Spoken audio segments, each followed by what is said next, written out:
অধ্যায় ৫৯১ জিনিসপত্রের সদ্ব্যবহার। কাগজের সার্চটার কথা ক্লাইনের মাথায় এখনও টাটকা। সেই সময়ে উইল অসেপটিন এই জিনিসটা ব্যবহার করেছিল ডক্টর অ্যারনের অ্যাস্ট্রাল প্রজেকশনের অবস্থান খুঁজে বের করতে। তারপর সে অ্যারনের স্বপ্নে তথ্য ঢুকিয়ে দিচ্ছিল যখন অ্যারন স্পিরিট ওয়ার্ল্ডের স্বপ্ন দেখছিল। ফলে এমন একটা রহস্যময় বার্তা তৈরি হয়েছিল যা একটা নির্দিষ্ট স্বপ্নে পরিণত হল। পরে ক্লাইন নিজের ভাঁজ করা একটা কাগজের সার্চ উইল অসেপটিনের সার্চটার সাথে বদলে নিয়েছিল। তারপর সে গ্রে ফগের উপরে গিয়ে ডিভিনেশন করেছিল। কোনো কাজের সিদ্ধান্তে আসতে পারেনি যতক্ষণ না ডক্টর অ্যারনের স্ত্রী গর্ভবতী হল। সময় হিসাব করে আর সিকোয়েন্স ১ আর সিকোয়েন্স ০ এর সম্পর্ক বোঝার মাধ্যমে সে আন্দাজ করল যে উইল অসেপটিন একটা সাইক্লিক রিস্টার্ট করছে। সে আরও ভেবেছিল যে উইল সিকোয়েন্স ০ এর জায়গাটা পাওয়ার জন্য আর একটা স্নেক অফ ফেটের সাথে তীব্র লড়াইয়ে নেমেছে। আর কাগজের সারসের সঙ্গে আসা দুঃস্বপ্নটা ছিল শুধু একটা সহায়ক ফলাফল। আসল উদ্দেশ্য ছিল উইল অসেপটিনকে গোপনে একটা ভ্রূণে পরিণত হতে সাহায্য করা। এই ঘটনাটার সবচেয়ে মজার দিক হচ্ছে ক্লাইনের ভাঁজ করা কাগজের সারসটাকেই শেষমেশ উইল অসেপটিনের আসল সার্স ভেবে নেওয়া হয়েছে। আর নাইট হক্স আরও নিম্নমানের কৌশলে একটা নকল বানিয়ে সেটাকে বদলে দিয়েছিল। উইল অসেপটিনের কাগজের সার্সটা যবে থেকে আমি গ্রে ফগের উপরে ছুঁড়ে ফেলেছি ওটা সবসময় ওখানেই ছিল। আমি তো প্রায় ভুলেই গেছিলাম। ওটার উপর ডিভিনেশন করলে শুধু খুব ঝাপসা একটা ইঙ্গিত পাওয়া যায়। আর কোনো ঘটনা না ঘটলে এটা অনুমান করা কঠিন হতো যে ডক্টর অ্যারনের স্ত্রীর গর্ভে যে শিশুটা আসছে সে আসলে উইল অসেপটিন। উল্টোভাবে উইল অসেপটিন এটা ব্যবহার করে স্পিরিট ওয়ার্ল্ডে ওটার অবস্থান খুঁজে বের করতে পারে। ঠিক যেমন অ্যারোডেস গ্রে ফগের আউরা ভর করে স্পিরিট ওয়ার্ল্ডের মাধ্যমে রেডিও ট্রান্সিভারের সাথে কানেক্ট করতে পারে। আরে এই ব্যাপারটার মধ্যে তো কিছু একটা সম্ভাবনা আছে। ক্লাইন হঠাৎ সোজা হয়ে বসল। তার মাথায় একটা দারুণ সৃজনশীল ভাবনা এলো। সে কাগজের সারসটা ব্যবহার করে স্বপ্নের ভিতরে উইল অসেপটিনের সাথে কথা বলতে চাচ্ছিল। এটা হয়তো এই মুহূর্তে আমার তেমন কোনো কাজে লাগবে না, কিছু লুকানো বিপদও থাকতে পারে। কিন্তু উইল অসেপটিন যদি সত্যিই লাইফ স্কুল অফ থটের স্নেক অফ ফেট হয় তবে তাকে গোয়েন্দাগিরির তথ্য দেওয়াটা অবশ্যই তার মনে আমার জন্য একটা ভালো জায়গা তৈরি করবে। কিং অফ অ্যাঞ্জেলস পর্যায়ের কোনো অস্তিত্বের প্রতি আগে থেকেই বিনিয়োগ করে রাখা দরকার। ও যখন সত্যি সত্যি জন্ম নেবে আমি হয়তো কয়েক ডজন গুণ ফেরত পাব। যেহেতু চেষ্টা করতে গিয়ে আমি মরব না, মরে গেলেও আবার বাঁচতে পারব। ক্লাইনের মাথায় এই চিন্তা এলেও সে আসলে খুব সাবধানী ছিল। সে ঠিক করল প্ল্যানটা কাজে লাগানোর আগে গ্রে ফগের উপরে গিয়ে বিপদের মাত্রা ডিভাইন করবে। কিছুক্ষণ ব্যস্ত থাকার পর সে নিশ্চিত হল যে ঝুঁকির পরিমাণ গ্রহণযোগ্য। তারপর সে একটা রিচুয়াল করে গ্রে ফগের উপর থেকে কাগজের সারসটাকে বাস্তব জগতে নামিয়ে আনল। হয়তো সিকোয়েন্স ১ স্নেক অফ ফেট থেকে এসেছিল বলেই কাগজের সার্সটা গ্রে ফগের উপর এতদিন থাকার পরেও কোনো অদ্ভুত পরিবর্তন দেখায়নি। ওটা সাধারণই রয়ে গেছে। আশা করি গ্রে ফগের আউরা ওটার বিশেষত্ব নষ্ট করে দেয়নি। নইলে উইল অসেপটিন ওটার অবস্থান খুঁজে পাবে না। স্নেক অফ ফেটের আগের সিকোয়েন্সটা হচ্ছে সুথসেয়ার। এই ঘটনাটা কি উইল অসেপটিনের ভাবনার মধ্যেই ছিল? সে ডক্টর অ্যারনকে বেছে নিয়েছে কারণ অ্যারন আমার বন্ধু। আর এভাবে ও আমার সাথে একটা যোগাযোগ স্থাপন করতে পারে। আমি কি নিজেকে নিয়ে একটু বেশি আত্মমুগ্ধ হয়ে যাচ্ছি? কিন্তু এই প্রশ্নটা সন্দেহ করার মতোই। উইল অসেপটিন কাগজের সার্চ ব্যবহার করে ডক্টর অ্যারনের অবস্থান খুঁজে পাওয়ার পর সে চাইলেই সরাসরি পুনর্জন্ম নিতে পারত। তাহলে বারবার অ্যারনকে দুঃস্বপ্ন দেখানোর দরকার পড়ল কেন? আবার সেই স্বপ্নে স্নেকস অফ ফেটদের লড়াইয়ের ইঙ্গিত ছিল। একজন সাধারণ মানুষের পক্ষে এটা না বোঝা সম্ভব, না এই ব্যাপারে কোনো অর্থবহ ভূমিকা রাখা সম্ভব। এটা অনেকটা একজন অন্ধ মানুষকে দৃষ্টি দিয়ে প্রলোভিত করার মতো না? উইল অসেপটিন কি আমার জন্যই স্বপ্নটা তৈরি করেছিল? ক্লাইন একটু ভ্রু কুঁচকাল। তার মাথায় কিছু সন্দেহ জাগল। সে নিজের কৌতূহল চাপা দিয়ে একটা ফাউন্টেন পেন তুলে নিল। কালি ভরতে ভরতে সে ভাবছিল কাগজের সার্সের উপর এমন একটা লাইন লিখতে হবে যা উইল অসেপটিনের নজর কাড়বে। কি লিখব? অ্যারোডেস যা যা বলেছিল লাইফ স্কুল অফ থট সম্পর্কে সেগুলো ক্লাইন মনে করল। তার মনে হলো এমন একটা লাইন আছে যা পুরো ব্যাপারটাকে ধরতে পারে, আবার একই সাথে দারুণ তাজা আর আবেগে ভরা। সেই লাইনটা হলো, তোমার বাড়ি উড়ে গেছে। এই বাক্যটা একটু বেশি কাঁচা আর সরাসরি ভদ্রতার ছোঁয়াও নেই। আর তাছাড়া উইল অসেপটিন হয়তো লাইফ স্কুল অফ থটের প্রেসিডেন্টও না। ক্লাইন কিছুক্ষণ ভাবল, তারপর কাগজের সারসটা সামান্য খুলে ফেলল। আলাদা আলাদা পৃষ্ঠায় সে আলাদা আলাদা শব্দ লিখল, যেগুলো মিলিয়ে একটা খুব ছোট বাক্য তৈরি হল, রয় কিং হ্যাজ বিন ক্যাপচার্ড। সবকিছু শেষ করে ক্লাইন ফাউন্টেন পেনটা রেখে দিল। কাগজের সারসটাকে সে নিজের মানিব্যাগে ঢুকিয়ে রাখল, ঠিক যেমন আগে ডক্টর অ্যারন করেছিল।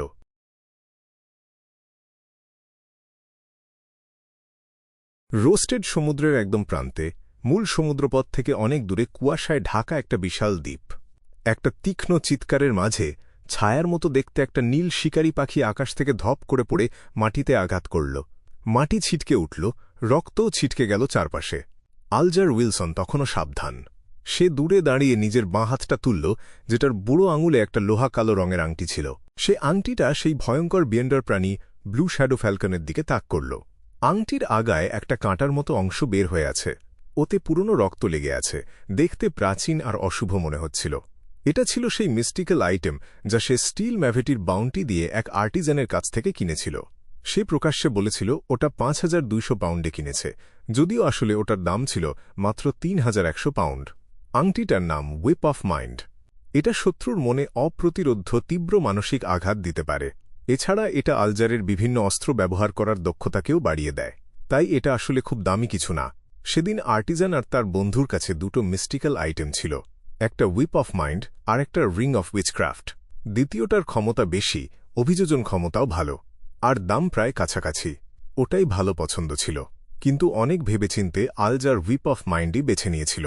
তার বিশ্বাস ছিল এই জিনিসটা না থাকলে ব্লু শ্যাডো ফ্যালকনের শিকারটা কয়েক গুণ কঠিন হয়ে যেত, কারণ এটা এমন একটা বিয়ন্ডার প্রাণী যেটা উড়তে পারে। আর বাস্তবতা প্রমাণ করেছে তার সিদ্ধান্ত ঠিকই ছিল। এর জন্য আলজার একটানা মাথা ব্যথা সহ্য করতে রাজি ছিল। মাঝে মাঝে এমন অনুভূতি হচ্ছিল যে দেয়ালে মাথা ঠুকতে ইচ্ছে করছিল। কয়েক মিনিট অপেক্ষা করার পর সে দেখল ব্লু শ্যাডো ফ্যালকনের শরীর থেকে আলোর বিন্দুগুলো ভেসে উঠছে। পাখির ডানার চারপাশে ৬টা স্ফটিকের পালক জমাট বাঁধল। আলজার একটা স্বস্তির নিঃশ্বাস ফেলল আর সেদিকে এগিয়ে গেল। তার কপালে শনের কাপড়ের একটা ফালি বাঁধা ছিল। ওটার ভিতরে রক্তলাল একটা রত্ন গাঁথা ছিল, যেটা চাঁদের আলোর মতো একটা আভা ছড়াচ্ছিল। এটা আসলে এমলিন হোয়াইটের জন্য ভ্যাম্পায়ার ব্যারন উত্তরাধিকারের অংশ হওয়ার কথা ছিল। কিন্তু আলজার ওটা পাওয়ার পরও লেনদেনটা শেষ করতে তাড়াহুড়ো করেনি। বরং রত্নটার যে বিশেষত্ব সে কিছুটা হলেও ব্যবহার করতে পারে, সেটাকেই ব্যবহার করে ব্লু শ্যাডো ফ্যালকনের শিকারে বাড়তি নিরাপত্তা যোগ করেছিল। মাঝে মধ্যে দালাল হওয়াটাও মন্দ না। ৬টা স্ফটিকের পালক তুলে রেখে আলজার চুপচাপ একটা দীর্ঘশ্বাস ফেলল। সে নিজের শরীরটা সোজা করে দ্বীপের উঁচু পাহাড় চূড়া আর তার চারপাশের ঘন বনের দিকে তাকাল। তার মনে হল ওখানে অসংখ্য অবর্ণনীয় বিপদ লুকিয়ে আছে। এই এলাকা ঘুরে দেখার মতো শক্তি আমার নেই। আলজার চোখ ফিরিয়ে নিল। সে দ্বীপের প্রান্তের দিকে হাঁটতে শুরু করল, চারপাশের যে কোনো শিকারীর ব্যাপারে সতর্ক থেকে। কিছুক্ষণ পরেই সে সমুদ্রে ঝাঁপ দিল। সিফিয়ারের ক্ষমতা দিয়ে সে অনায়াসে সাঁতরে দূরে চলে গেল। তার ভূতজাহাজটা সেখানেই নোঙর করা ছিল। স্যাঙ্গুইনের নেশাজাতীয় গ্যাসের কারণে তার সব নাবিক তখনও ঘুমাচ্ছিল। এই আদিম দ্বীপে আসতে হলে জাহাজকে মূল সমুদ্রপথ থেকে দূরে সরে যেতে হয়। যেখানে সমুদ্রের দানবরা ঘাপটি মেরে থাকে, ঝড় লেগেই থাকে, সেখানে দিক নির্দেশনা ঠিক রাখতে অন্তত ৬ ঘণ্টা লাগে। আর যে কোনো মুহূর্তে জাহাজ ডুবে যাওয়ার আশঙ্কা। শুধু এমন একজন সিফেয়ারি যে রাস্তাটা ভালোমতো চেনে জাহাজকে এত কাছে আনতে পারে।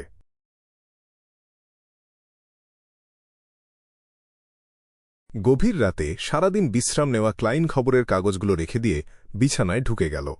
ঘুমিয়ে পড়ার ঠিক আগের মুহূর্তে হঠাৎ একটা সমস্যা তার মাথায় এলো। ডানিটাস যেহেতু গোল্ডেন ড্রিমে ফিরে গেছে, তাহলে এত বড় একটা সুইটে একা থাকা কি আমার জন্য অপচয় হচ্ছে না? ক্লাইন বুঝতে না দিয়ে মাথা নাড়ল। সে ঠিক করল ভোরবেলা চেক আউট করে অন্য কোনো ছোট ইনে চলে যাবে। মনস্থির করার পর সে দ্রুতই ঘুমিয়ে পড়ল। হঠাৎ তার মাথা ঝিমঝিম ভাব ছেড়ে পরিষ্কার হয়ে গেল। সে বুঝতে পারল কোনো একটা শক্তি তার স্বপ্নে অনুপ্রবেশ করেছে। একটা স্নেক অফ ফেটের স্বপ্নের অনুপ্রবেশ আমি টের পাচ্ছি। আমি তো বেশ চিত্তাকর্ষক। না, গ্রে ফগটাই আসলে চিত্তাকর্ষক। ক্লাইন চারপাশে তাকাল। সে দেখল নিজে একটা ঘুটঘুটে অন্ধকার জনশূন্য সমতলে আছে। খুব বেশি দূরে নয়, একটা কালো চূড়াওয়ালা টাওয়ার দাঁড়িয়ে আছে। এটা সেই দৃশ্য যেটা সে আগে ডক্টর অ্যারনের স্বপ্নে দেখেছিল। কিন্তু এই মুহূর্তে টাওয়ারের উপরে কোনো রহস্যময় রূপলি দৈত্যাকার সাপ ছিল না। ক্লাইন কিছু একটা ভেবে মাথা নাড়ল। সে দ্রুত পা চালিয়ে কালো টাওয়ারটার ভিতরে ঢুকল। ভেতরটা সেই আগের মতোই প্রাচীন আর জরাজীর্ণ। লেআউটটা ছিল বিশৃঙ্খল। সিঁড়িগুলো কখনো ঘুরে ঘুরে উপরে উঠছিল, কখনো আবার তেড়ছাভাবে নিচের দিকে নেমে যাচ্ছিল। কিছু ঘর ছিল স্বাভাবিক, কিছু উল্টে রাখা, আবার কিছু এমনভাবে গেঁথে আছে অন্য অংশের ভিতরে।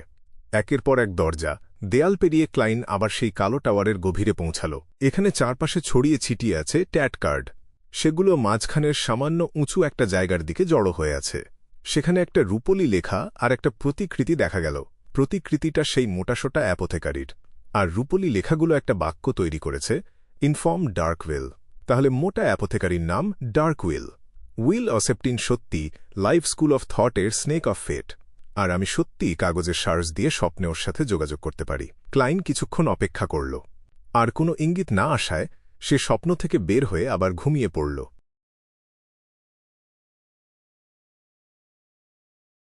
ভোর হওয়ার পর ক্লায়েন্ট জিজ্ঞেস করল দুপুরে চেক আউট করলে কোনো বাড়তি চার্জ লাগবে কিনা। তারপর সে নিজের টপ হ্যাটটা পরে ঘোড়ার গাড়িতে চেপে রেড থিয়েটারের সামনে এসে নামল। বিখ্যাত এই বেশ্যাবাড়িটা তখন তার দিনের সবচেয়ে শান্ত সময়ের মধ্যে ছিল। দেখে মনে হচ্ছিল ভূতের বাড়ি। ক্লাইন একবার ওদিকে তাকিয়ে কোনাকুনিভাবে গলির দিকে হেঁটে গেল। সে ডার্কউইলের লোকজ ভেষজের দোকানের সামনে গিয়ে দাঁড়াল। হঠাৎ তার কিছু একটা টের পেল। সে উপরে ছাদের দিকে তাকাল। দেখল একটা মোটা পেঁচা ছাদে বসে তার দিকে তাকিয়ে আছে। মোটা অ্যাপোথেকার তাহলে কোনো একটা বিয়ান্ডার প্রাণীকে পোষ মানানোর চেষ্টা করছিল এতদিন। ক্লাইন চোখ ফিরিয়ে নিল ভাবতে ভাবতে। তারপর সে দরজায় টোকা দিল।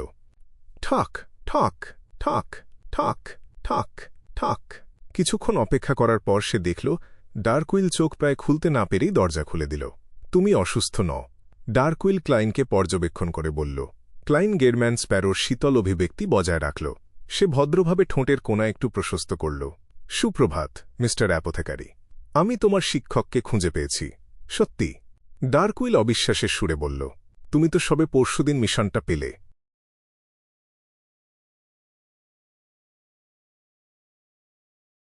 অধ্যায় 592।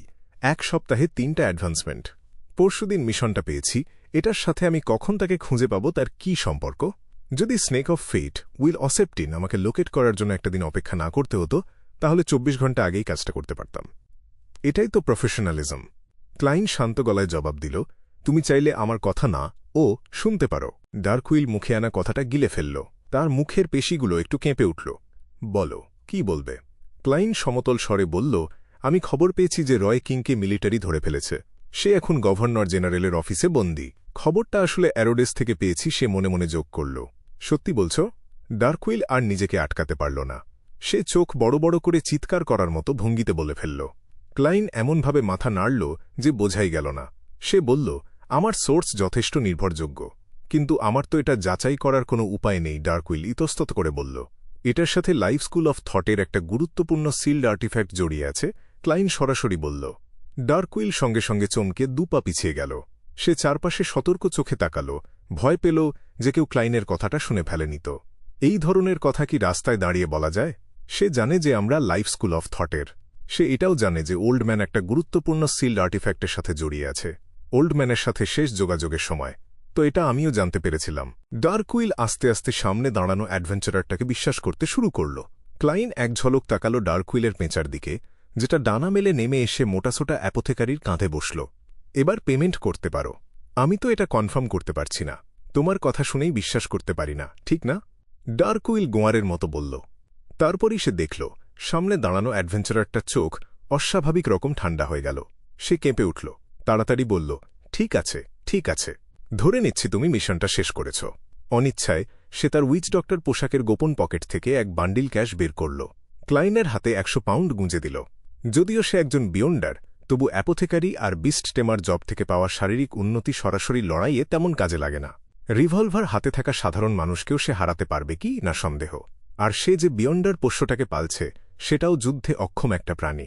সামনে দাঁড়ানো অভিজ্ঞ আর চতুর অ্যাডভেঞ্চারারটা সম্ভবত নিজেও একজন বিয়ন্ডার।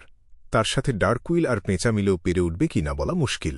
তাই সে যেমনটা বলল তেমনই করতে হল। এই টাকাটা জমাতে কম কষ্ট হয়নি, সে মনে মনে আফসোস করল। অ্যাপোথেকারি হওয়া আসলেই লাভজনক, আর কলোনিতে তো আরও বেশি। এখানে পাইরেট আছে, নাবিক আছে, অ্যাডভেঞ্চারার আছে, নানান ধরনের মানুষ। আর অফিসিয়াল সংস্থাগুলো নিয়মকানুন প্রয়োগে অনেক ঢিলেঢালা। সে কিছু নিষিদ্ধ ওষুধও বিক্রি করতে পারে। কেউ এসে দরজায় কড়া নাড়ে না। গত 2 মাসে শুধু রেড থিয়েটারের কাস্টমারদের থেকেই সে আগের 1 বছরে যা কামাত তার চেয়ে বেশি কামিয়েছে। কিন্তু একজন বিয়ন্ডার হিসেবে তার খরচও বিশাল। আগে যা জমিয়েছিল সব মূলত খরচ হয়ে গিয়েছিল বিস্ট টেমারে অ্যাডভান্স করতে গিয়ে। পরে অনেক কষ্টে একটা পোষ্য পালা শুরু করল, পোষণের ফর্মুলা আর উপাদান কিনল, নিজের জন্য কিছু ডিফেন্সিভ চার্মও কিনেছিল। সব মিলিয়ে মাত্র কয়েকশো পাউন্ড জমা ছিল। ক্লাইন ক্যাশটা নিল, গুনতে গুনতে আসল কি না যাচাই করল, তারপর পকেটে ভরে চলে গেল। ক্লাইনের ছায়াটা গলির শেষে মিলিয়ে যাওয়ার পর ডার্কউইলের মুখটা গম্ভীর হয়ে গেল। এখানে থাকা খুব রিস্কি, আমাকে যত তাড়াতাড়ি সম্ভব এই জায়গা ছেড়ে যেতে হবে। বিড়বিড় করতে করতে সে নিজের হার্ব স্টোরের ভেতরে ঢুকল। ভেতরে গিয়ে একটা বাদামি স্যুটকেস টেনে আনল। তাড়াহুড়ো করে ভাঁজ করে রাখা সব কাপড় আর ক্যাশ সেখানে ঠাসা শুরু করল। সবশেষে সে ক্যাশ রেজিস্টার থেকে বিভিন্ন মানের নোট আর কয়েন ঢেলে দিল। সেগুলো পকেটে ভরল। বহু টাকা দিয়ে বানানো নকল আইডেন্টিফিকেশন ডকুমেন্টগুলোও নিয়ে নিল। বাদামি স্যুটকেস হাতে সে নিজের ফোক হার্ব স্টোর থেকে বেরিয়ে এলো। এখনও বিক্রি না হওয়া ওষুধি উপাদানগুলোর দিকে তাকিয়ে ডার্কউইলের মোটা গাল স্পষ্টভাবে কেঁপে উঠল। সে একটা লম্বা শ্বাস নিল। বুকের ব্যথা চেপে দরজায় তালা দিল। একটা ভাড়াটে গাড়ি নিয়ে সোজা হারবারের দিকে রওনা হল। গন্তব্য বায়ামের লাইনার টিকেটিং কোম্পানি। এখানে খুব রিস্কি, ভীষণ রিস্কি। ওল্ড ম্যান ধরা পড়েছে, সে ধরা পড়েছে। গাড়িতে বসে কাঁপতে কাঁপতে সে চুপচাপ এই কথাগুলো বারবার মনে মনে বলছিল। এই অবস্থায় সে অবশেষে টিকেটিং কোম্পানিতে পৌঁছাল। ক্যারিজের ভাড়া মিটিয়ে দৌড়ে লবিতে ঢুকল। ইস্ট বালামের লাইনারের জন্য লাইনে দাঁড়াল। ফুহ ফুহ ডার্কউইল একটার পর একটা গভীর শ্বাস নিচ্ছিল। সামনের কাস্টমারের কাছাকাছি ঘেঁষে আস্তে আস্তে এগোচ্ছিল। এখান থেকে যে জাহাজটা সবার আগে ছাড়বে সেটার টিকেট চাই, সে নিজেকে জোর দিয়ে মনে করিয়ে দিল। ধীরে ধীরে এগোতে এগোতে ডার্কউইল অবশেষে কিছুটা শান্ত হল। মাঝে মাঝে তার মুখটা বিকৃত হয়ে উঠছিল, আবার দ্রুত শান্ত হয়ে যাচ্ছিল। এটা বারবার ঘটল। যখন তার সামনে মাত্র একজন কাস্টমার বাকি, ডার্কউইল হঠাৎ থেমে গেল। বোকা, তুই একটা বোকা। সে নিজেকে গালি দিল। সাথে সাথে ঘুরে দাঁড়াল। স্যুটকেস তুলে নিল। আইডেন্টিফিকেশন ডকুমেন্ট হাতে নিয়ে টিকেটিং লবি থেকে বেরিয়ে গেল। ডার্কউইল কিভাবে তার শিক্ষক রয় কিংকে বাঁচাবে, এই বিষয়ে ক্লাইন মাথা ঘামাল না। সে বিশ্বাস করত এটা তার চিন্তা করার বিষয় না। ওদের পেছনে লাইফ স্কুল অফ থট আছে। সম্প্রতি ওরা ভেঙেছে ঠিকই, কিন্তু এটা একটা প্রাচীন সংগঠন। পঞ্চম ইপকের শুরুর দিকে এর জন্ম। শত শত বছরের ইতিহাস। এর হেরিটেজ অনেক গভীর। মোটা অ্যাপোথেকারি নিশ্চয় সাহায্য করার মতো কাউকে খুঁজে পাবে। লাইফ স্কুল অফ থট যদি না ও পারে, পুরো ট্যারো ক্লাবকে কাজে লাগিয়েও আমি কিছু করতে পারব না। তাই ওর জন্য দুশ্চিন্তা করার দরকার নেই। বায়ামের মিলিটারিতে একজন ডেমিগড আছে। অবশ্য সে হয়তো গভর্নর জেনারেলের অফিসে নেই, মিলিটারি বেইসে থাকতে পারে। ক্যারিজের ভেতরে বসে ক্লাইন তার ওয়ালেট বের করল। ভেতরের কাগজের ক্রেনটার দিকে তাকাল। ভাবল এটা এখনই ধূসর কুয়াশার ওপরে পাঠিয়ে দেবে কিনা। আরও একটু অপেক্ষা করি। হয়তো সেই স্নেক অফ ফেইট, উইল অসেপ্টিন আমাকে কিছু এক্সট্রা সুবিধা দিতে চাইতে পারে। পরের বার একটা পেন্সিল নিতে হবে। একটা সমস্যা আমি খেয়াল করিনি। কাগজের ক্রেনটা তো এতটুকুই বড়। ফাউন্টেন পেন দিয়ে লিখতে গেলে দ্রুত জায়গা ফুরিয়ে যাবে। তখন আমি উইল অসেপ্টিনের সাথে যোগাযোগ করতে পারব না। শুধু চুপচাপ অপেক্ষা করতে হবে। আর কাগজের ক্রেনটা সারাদিন নিজের কাছে রাখাও যাবে না। কয়েকদিন পরে ধূসর কুয়াশার ওপরে জাঙ্ক পাইলে ফেরত পাঠিয়ে দেব। উইল অসেপ্টিনকে সারাক্ষণ আমাকে ট্র্যাক করতে দেওয়া যাবে না। সাবধান থাকতে হবে। ক্লাইন দ্রুত সিদ্ধান্ত নিল। সে উইন্ড অফ অ্যাজিওর ইনে ফিরল। স্যুটকেস গুছাল। বিলাসবহুল স্যুটটা থেকে চেক আউট করল। তার আনন্দের ব্যাপার হল ডানিটজ দ্বিতীয়বার এখানে আসার সময় প্রিপেমেন্ট করে গিয়েছিল, তাই 5 শলির ফি তার নামে চলে গেল। কিছুক্ষণ পরে ক্লাইন অন্য একটা এলাকায় চলে এলো। সে এলো অটম স্ট্রিটে অ্যামাইরিস লিফ বারের কাছাকাছি। সে থাকল টিয়ানা নামের একটা ইনে। পরিষ্কার পরিচ্ছন্ন একটা সাধারণ রুম নিল। প্রতিদিন ভাড়া পড়ল 2 শলি 2 পেন্স। সাথে কমপ্লিমেন্টারি ছিল 1 কাপ ফলের রস, টিয়ানা নামের বিশাল ফলের রস। হালকা মিষ্টি, দুধের মতো রসটা চুমুকে চুমুকে খেতে খেতে ক্লাইন আর নিজের ইমেজ নিয়ে মাথা ঘামাল না। সে একটা হেলান চেয়ারে গা এলিয়ে দিল। ঠিক করল পরের 2 ঘণ্টা ঝিমাবে। তারপর ধূসর কুয়াশার ওপরে গিয়ে নিজের বিশ্বাসীদের প্রার্থনাগুলো দেখবে, মানুষের নানা রকম মুখোশ অনুভব করবে।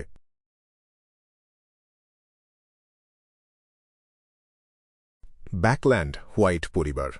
এমলিন তার সামনে অল্টারে আবির্ভূত রক্তলাল জেমটার দিকে তাকাল। তার মনে হল সে যেন এটার ভেতরে নিজের রক্তের সাথে অনুরণন শুনতে পাচ্ছে। মিস্টার ফুলকে ধন্যবাদ জানিয়ে সে জেমটা তুলে নিল। এর ভেতরের অদ্ভুততা অনুভব করল। সে নিশ্চিত হল এটা একজন স্যাঙ্গুইন ব্যারনের ইনহেরিটেন্স। যদি আমি সঠিক ইনহেরিটেন্স রিচুয়াল আর প্রয়োজনীয় উপাদান প্রস্তুত করতে পারি, তাহলে আমি একজন ব্যারন হয়ে যাব। আর এই পর্যায়ে এসে এটা তেমন কঠিন না, এমলিন আশায় আর আনন্দে ভাবল। মানুষের সিস্টেম অনুযায়ী আমি একজন সিকোয়েন্স 6 বিয়ন্ডার হব। সংশ্লিষ্ট নাম পোশনস প্রফেসর।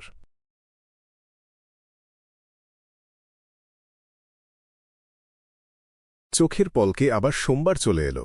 ফগসির ওপরে একটা ফ্লিট পাতলা কুয়াশা আর নীল সমুদ্র ভেদ করে এগিয়ে চলেছিল। ওদের ফ্ল্যাগশিপ ছিল একটা বিশাল সেলবোট। এতে অদ্ভুত একটা পতাকা ঝুলছিল। পতাকায় আঁকা ছিল চোখের পাতাবিহীন একটা চোখ, যার চারপাশে 10টা তারা। অ্যাডমিরাল অফ স্টার্স ক্যাটলিয়া ক্যাপ্টেনের কেবিনের জানালার পাশে দাঁড়াল। পাতলা কুয়াশা ভেদ করে আসা সূর্যের আলোর দিকে চুপচাপ তাকিয়ে রইল। দেয়ালের ঘড়িটা কুকু শব্দ করার আগ পর্যন্ত সে ওইভাবেই দাঁড়িয়ে রইল। সে ঘড়ির দিকে এক ঝলক তাকাল, সময়টা দ্রুত লোয়েন টাইমে কনভার্ট করল। তারপর পর্দা টেনে দিল, নিজের ডেস্কের পেছনে গিয়ে বসল। লাল কাঠের টেবিলটার ওপরে রাখা ছিল একটা পিতলের সেক্সট্যান্ট আর একটা হালকা নীল সেলেস্টিয়াল গ্লোব। গ্লোবটার পৃষ্ঠে একটা বিরাট অংশ ফাঁকা ছিল, যেসব এলাকা এখনও এক্সপ্লোর করা হয়নি অথবা এক্সপ্লোর করা সম্ভবই না। ক্যাটলিয়া আঙুল বাড়িয়ে গ্লোবটা একটু ঘোরাল, তারপর চোখ বন্ধ করল। ফুলের সমন আসার অপেক্ষায় রইল। কিছুক্ষণের মধ্যেই একটা রক্তিম আলো তার চোখ ভরিয়ে দিল। প্রস্তুত ক্যাটলিয়াকে পুরোপুরি গ্রাস করল। পরিবর্তনগুলোর সাথে মানিয়ে নেওয়ার পর সে দেখল সে দাঁড়িয়ে আছে পাথরের পিলার দিয়ে দাঁড় করানো এক পবিত্র প্রাসাদে। তার সামনে ছিল এক লম্বা ছোপ ছোপ ব্রোঞ্জের টেবিল। মিস জাস্টিস উৎসাহ নিয়ে সবাইকে শুভেচ্ছা জানাচ্ছিল। ক্যাটলিয়াও মিস্টার ফুলকে শ্রদ্ধা জানাল, যিনি এখনও ধূসর সাদা কুয়াশায় ঢাকা। সে একবার চারপাশ চোখ বুলাল। তার বেগুনি আভা মেশানো কালো চোখ হঠাৎ সংকুচিত হয়ে গেল। সে বুঝতে পারল তার উল্টো দিকে বসা the hanged man, the moon আর দ্য সান এর বাহ্যিক আধ্যাত্মিক আভায় হালকা পরিবর্তন এসেছে। এটা আগের মতো নেই। এর মানে ওরা অ্যাডভান্স করেছে। এর মানে গত কয়েকদিনের মধ্যেই ওরা অ্যাডভান্স করেছে। মাত্র এক সপ্তাহে ট্যারো ক্লাবের ৩ জন সদস্য অ্যাডভান্স করেছে। খুব সম্ভবত the hanged man are the moon এর মধ্যেই সিকোয়েন্স ৬-এ পৌঁছে গেছে। এটা কি কাকতালীয়? এই সপ্তাহেই হঠাৎ ওরা সবাই পোষণ খেল? সম্ভাবনার বিচারে এটা ঘটতেই পারে। দ্য মুন আর দ্য মুন, দ্য সান গত সপ্তাহে উপাদান কিনছিল, কিন্তু এটাও তো দেখায় যে ট্যারো ক্লাবের সদস্যরা খুব দ্রুত অ্যাডভান্স করে, না হলে এমন কাকতালীয় হতো না। অবশ্য সিকোয়েন্স ৫-এর নিচে দ্রুত অ্যাডভান্স করা অস্বাভাবিক না। একজন বিয়ান্ডার একবার অ্যাক্টিং মেথড রপ্ত করে নিলে আর রিসোর্সের অভাব না থাকলে এটা ঘটতেই পারে। সিকোয়েন্স ৬ থেকে সিকোয়েন্স ৫-এ যেতে গেলে একটা রিচুয়াল লাগে। হজম করাটাও ক্রমেই কঠিন হয়ে ওঠে। এমন ঘটনা বারবার ঘটা কঠিন। ক্যাটলিয়া চোখ ফিরিয়ে নিল। এরপরে অড্রে মিস্টার ফুলের কাছে দুঃখ প্রকাশ করল। বলল সে সম্প্রতি সাইকোলজি অ্যালকেমিস্টসদের সাথে যোগাযোগ রাখতে পারেনি, তাই কোনো নতুন রোসেল ডায়েরির পৃষ্ঠা দিতে পারছে না। ফোর্স ওয়ালেরও একই অবস্থা। তার শিক্ষক উত্তর দিতে দেরি করছেন। বাইরের ঠান্ডা আবহাওয়া তাকে বেরোতেও দিচ্ছে না। ডেরিক বার্গ সবেমাত্র অ্যাডভান্স করেছে। অনেক কিছু গুছিয়ে নিতে হচ্ছে, তাই সে কোনো নতুন প্রাচীন উপকথা দিতে পারল না। ক্লাইন কেবল শান্তভাবে মাথা নাড়ল। এটা দেখে ডেরিক হাঁফ ছাড়ল। তার মাথা ব্রোঞ্জের লম্বা টেবিলের অন্য প্রান্তে ঘোরাল। মিস্টার ওয়ার্ল্ড, আমি একজন র্যাম্পেজারের রেখে যাওয়া মানসিক করাপশন থেকে বিয়ান্ডার ক্যারেক্টারিস্টিক আলাদা করার পদ্ধতি পেয়েছি। এতটা সরাসরি বলো না। ব্রোঞ্জের টেবিলের অন্য প্রান্তে ক্লাইনের মুখটা প্রায় জমে গেল। লিটল সান, যদিও তুমি অতীতে কয়েকবার প্রতিশ্রুতি দিয়েছ আর মিস জাস্টিস ও মিস্টার হ্যাংডম্যান এই ব্যাপারটা জানে, তবু কি দেখতে পাচ্ছ না? মা, ইয়াম হারমিট তো মাত্র জয়েন করল। ক্লাইন কোনোমতে নিজের হাতে নিজের মুখ চাপড়ানো তাড়না দমন করল। Chapter ৫৯৩ solution. একজন র্যাম্পেজারের মানসিক কলুষতা থেকে বিয়ন্ডার বৈশিষ্ট্য আলাদা করার পদ্ধতি। দ্য হারমিট ক্যাটলিয়া দ্য ওয়ার্ল্ডের দিকে এক ঝলক তাকাল। সে মনে মনে অনুমান করল দ্য ওয়ার্ল্ড হয়তো কোনো এক র্যাম্পেজারের ফেলে যাওয়া ১-২টো বিয়ন্ডার বৈশিষ্ট্য পেয়েছে, আর সেগুলোর মধ্যে একটা সম্ভবত দ্য ওয়ার্ল্ড বা তার ঘনিষ্ঠ কারো অ্যাডভান্সমেন্ট বৈশিষ্ট্যের সাথে জড়িত। এই অনুমানটা খুব সহজ ছিল, কারণ যদি কেউ বিয়ন্ডার বৈশিষ্ট্যটাকে পোষণের মূল উপাদান হিসেবে ব্যবহার না করে, তাহলে তার ভেতরে থাকা র্যাম্পেজারের মানসিক কলুষতা কোনো সমস্যা না। সেটাকে দিয়ে অনায়াসে একটা মিস্টিক্যাল আইটেম বানানো যায়। খারাপ হলে এটার নেগেটিভ সাইড এফেক্ট ভয়ঙ্কর শক্তিশালী হবে। তখন সেটাকে অনেকটা সিল্ড আর্টিফ্যাক্টের মতোই হবে, কিন্তু তার মানে এই না যে সেটা ব্যবহার করার কোনো উপায় নেই। নিজের আবেগটা একটু গুছিয়ে নিয়ে ক্লাইন দ্য ওয়ার্ল্ডকে নিয়ন্ত্রণ করে ভাঙা গলায় বলল, কাগজে লিখে আমার দিকে পাঠাও। কথাটা বলার পর ক্লাইন আসলে লিটল সানকে একটা প্রশংসা করতে চেয়েছিল। তাকে বলতে চেয়েছিল সে একজন বিশ্বাসযোগ্য মানুষ। কিন্তু পরমুহূর্তেই ক্লাইনের মনে পড়ল দ্য ওয়ার্ল্ডের ভাবমূর্তি একদম অন্যরকম। দ্য ওয়ার্ল্ড হল গম্ভীর আর চাপা স্বভাবের একজন। সে কখনো অযথা কথা বলে না, কোনো গভীর উদ্দেশ্য না থাকলে। ক্লাইন তখন একটু দ্বিধায় পড়ে গেল। না, আসলে একটা উদ্দেশ্য আছে। লিটল সানকে যদি তার নীতিগুলো ধরে রাখতে দেওয়া যায়, তাহলে ভবিষ্যতে অনেক কিছু সহজ হয়ে যাবে। সোজা কথায় ওকে ঠকানো সহজ হবে। অবশ্য তার সততা আর সরলতার কারণে আমাকেও মাঝে মাঝে কষ্ট সহ্য করতে হবে। ক্লাইন ভাবল, দ্য ওয়ার্ল্ড হল মিস জাস্টিস, মিস্টার হ্যাংডম্যান আর অন্যদের চোখে একজন অভিজ্ঞ আর চতুর বিয়ন্ডার। তারা সম্ভবত কোনো গণ্ডগোল ধরতে পারবে না। ক্লাইনের মাথা দ্রুত কাজ করছিল। সে দ্য ওয়ার্ল্ডকে দিয়ে একটা গভীর হাসি হাসাল। তুমি সত্যিই একজন বিশ্বাসযোগ্য মানুষ। তোমার চরিত্র প্রশংসার যোগ্য। দ্য হ্যাংডম্যান ভ্রু কুঁচকাল। তারপর সে নিজে থেকেই ডেরিকের দিকে তাকিয়ে বলল, আমিও এই বিষয়ের জ্ঞান জানতে আগ্রহী। এই তথ্যের বিনিময়ে আমি কি দিতে পারি? আলজার ভেবেছিল যদি দাম বেশি না হয় তাহলে সে লেনদেনটা করবে, আর যদি তার প্রত্যাশার বাইরে চলে যায় তাহলে সে ছেড়ে দেবে। সব মিলিয়ে এই মুহূর্তে এটার দরকার তার নেই। প্রশংসা পেয়ে ডেরিক তখনও আনন্দে ডুবেছিল। 2 সেকেন্ড ভাবার পর সে অস্বাভাবিক রকম আন্তরিকতার সাথে বলল, মিস্টার হ্যাংডম্যান, এর কোনো দরকার নেই। আপনি অতীতে যতবার আমি কঠিন পরীক্ষার মুখোমুখি হয়েছি আমাকে নানা পরামর্শ দিয়েছেন। এটাকে আমার কৃতজ্ঞতা প্রকাশের একটা উপায় হিসেবে নিন। দ্য ওয়ার্ল্ড যদি সত্যিকারের মানুষ হতো আর তখন পানি খাচ্ছিল, তাহলে নিশ্চয়ই মুখের সব পানি ছিটিয়ে ফেলত। ভাগ্যিস সে পানি খাচ্ছিল না, আর সে সত্যিকারের কেউ না। ক্লাইন একজন ক্লাউনের সমস্ত বিয়ন্ডার ক্ষমতা একত্র করে নিজের চেহারাটা স্বাভাবিক রাখল। দ্য হ্যাংড ম্যান হঠাৎ কি বলবে খুঁজে পেল না। লিটল সানের উত্তরটা তার প্রত্যাশার একদম বাইরে ছিল। সে বছরের পর বছর সমুদ্রে ঘুরে বেড়িয়েছে। অসংখ্য অভিজ্ঞতা হয়েছে তার। সাদাকালোর ছকে আর জিনিসপত্র দেখে না সে। এখন তার পৃথিবীটা বেশিরভাগই ধূসর রঙের। এই মুহূর্তে তার ভেতরে এক অদ্ভুত অপরাধবোধ জেগে উঠল। তোমার চরিত্র সত্যিই প্রশংসার যোগ্য। আলজার তাড়াতাড়ি নিজেকে সামলে নিয়ে লিটল সানের প্রশংসা করল। আমি যা বললাম সেটাই কপি করো না, অন্য একটা বাক্য ব্যবহার করতে পারো না। দ্য ওয়ার্ল্ড দ্য হ্যাংড ম্যানের দিকে এক ঝলক তাকাল। ফুল মনে মনে আক্ষেপ করল, ধুরন্ধর বুড়ো শেয়ালেরা সবাই একই রকম। বোকা না, এ গাধার চেয়েও বোকা। একটা বোকা ভেড়া। দ্য মুন অ্যামলিন মনে মনে দ্য শানকে গাল দিল। আজ সকাল থেকে সে এই ট্যারট গ্যাদারিংয়ের জন্য মুখিয়েছিল, কারণ সে সম্প্রতি ব্যারনে উন্নীত হয়েছে, আর সে একটা সুযোগ খুঁজছিল যাতে চুপি চুপি একটু ভাব দেখাতে পারে। হয়তো মিস্টার ফুল ছাড়া আর কেউ ধরতে পারবে না। মিস্টার হ্যাংডম্যান হয়তো অনুমান করতে পারবেন আমার একটু পরে কিছু একটা করা উচিত যাতে সবাই বুঝে আমি একজন সম্মানিত লর্ড ব্যারন। এমলিন কথা শুনতে শুনতে এসব ভাবছিল। লিটল সানের কথাগুলোর প্রতি ন্যায়বিচার অড্রের কোনো অপরাধবোধ বা রাগ অনুভব হল না, কারণ সে ভালোমতোই জানত প্রত্যেকবার মিস্টার হ্যাংডম্যানই ডেরিককে গাইড করেছেন। বাকিরা শুধু মাঝে মাঝে পরামর্শ দিয়েছে। একজন ভালো মানুষ হওয়ার এটাই স্বাভাবিক ফল। আশা করি মিস্টার হ্যাংডম্যান ভবিষ্যতে আরও দয়ালু হবেন। সে আনন্দের সাথে দৃশ্যটা দেখল। মানসিক কলুষতা বিয়ন্ডের বৈশিষ্ট্য থেকে আলাদা করার পদ্ধতি কেনার জন্য টাকা খরচ করার কোনো তাড় না সে অনুভব করল না। ডেরিক দ্রুত ঘুরে দাঁড়াল। মিস্টার ফুলের অনুমতি নিয়ে সে দুটো হলদেটে বাদামি ছাগলের চামড়ার পার্চমেন্ট সৃষ্টি করল। ক্লাইন দ্য ওয়ার্ল্ডকে দিয়ে একটা টুকরো হাতে নিল। সে অধৈর্যভাবে চোখ বুলাল। দুটো পদ্ধতি আছে। প্রথমটা হল এমন একটা জিনিস ব্যবহার করতে হবে যেটা অন্যের বিয়ন্ডের ক্ষমতা চুরি করতে পারে। র্যাম্পেজারে রেখে যাওয়া মানসিক কলুষতাটাকে বের করে নিতে হবে, আর সেই চুরির প্রভাব শেষ হওয়ার আগেই বিয়ন্ডের বৈশিষ্ট্যটাকে পোষণে রূপান্তর করতে হবে।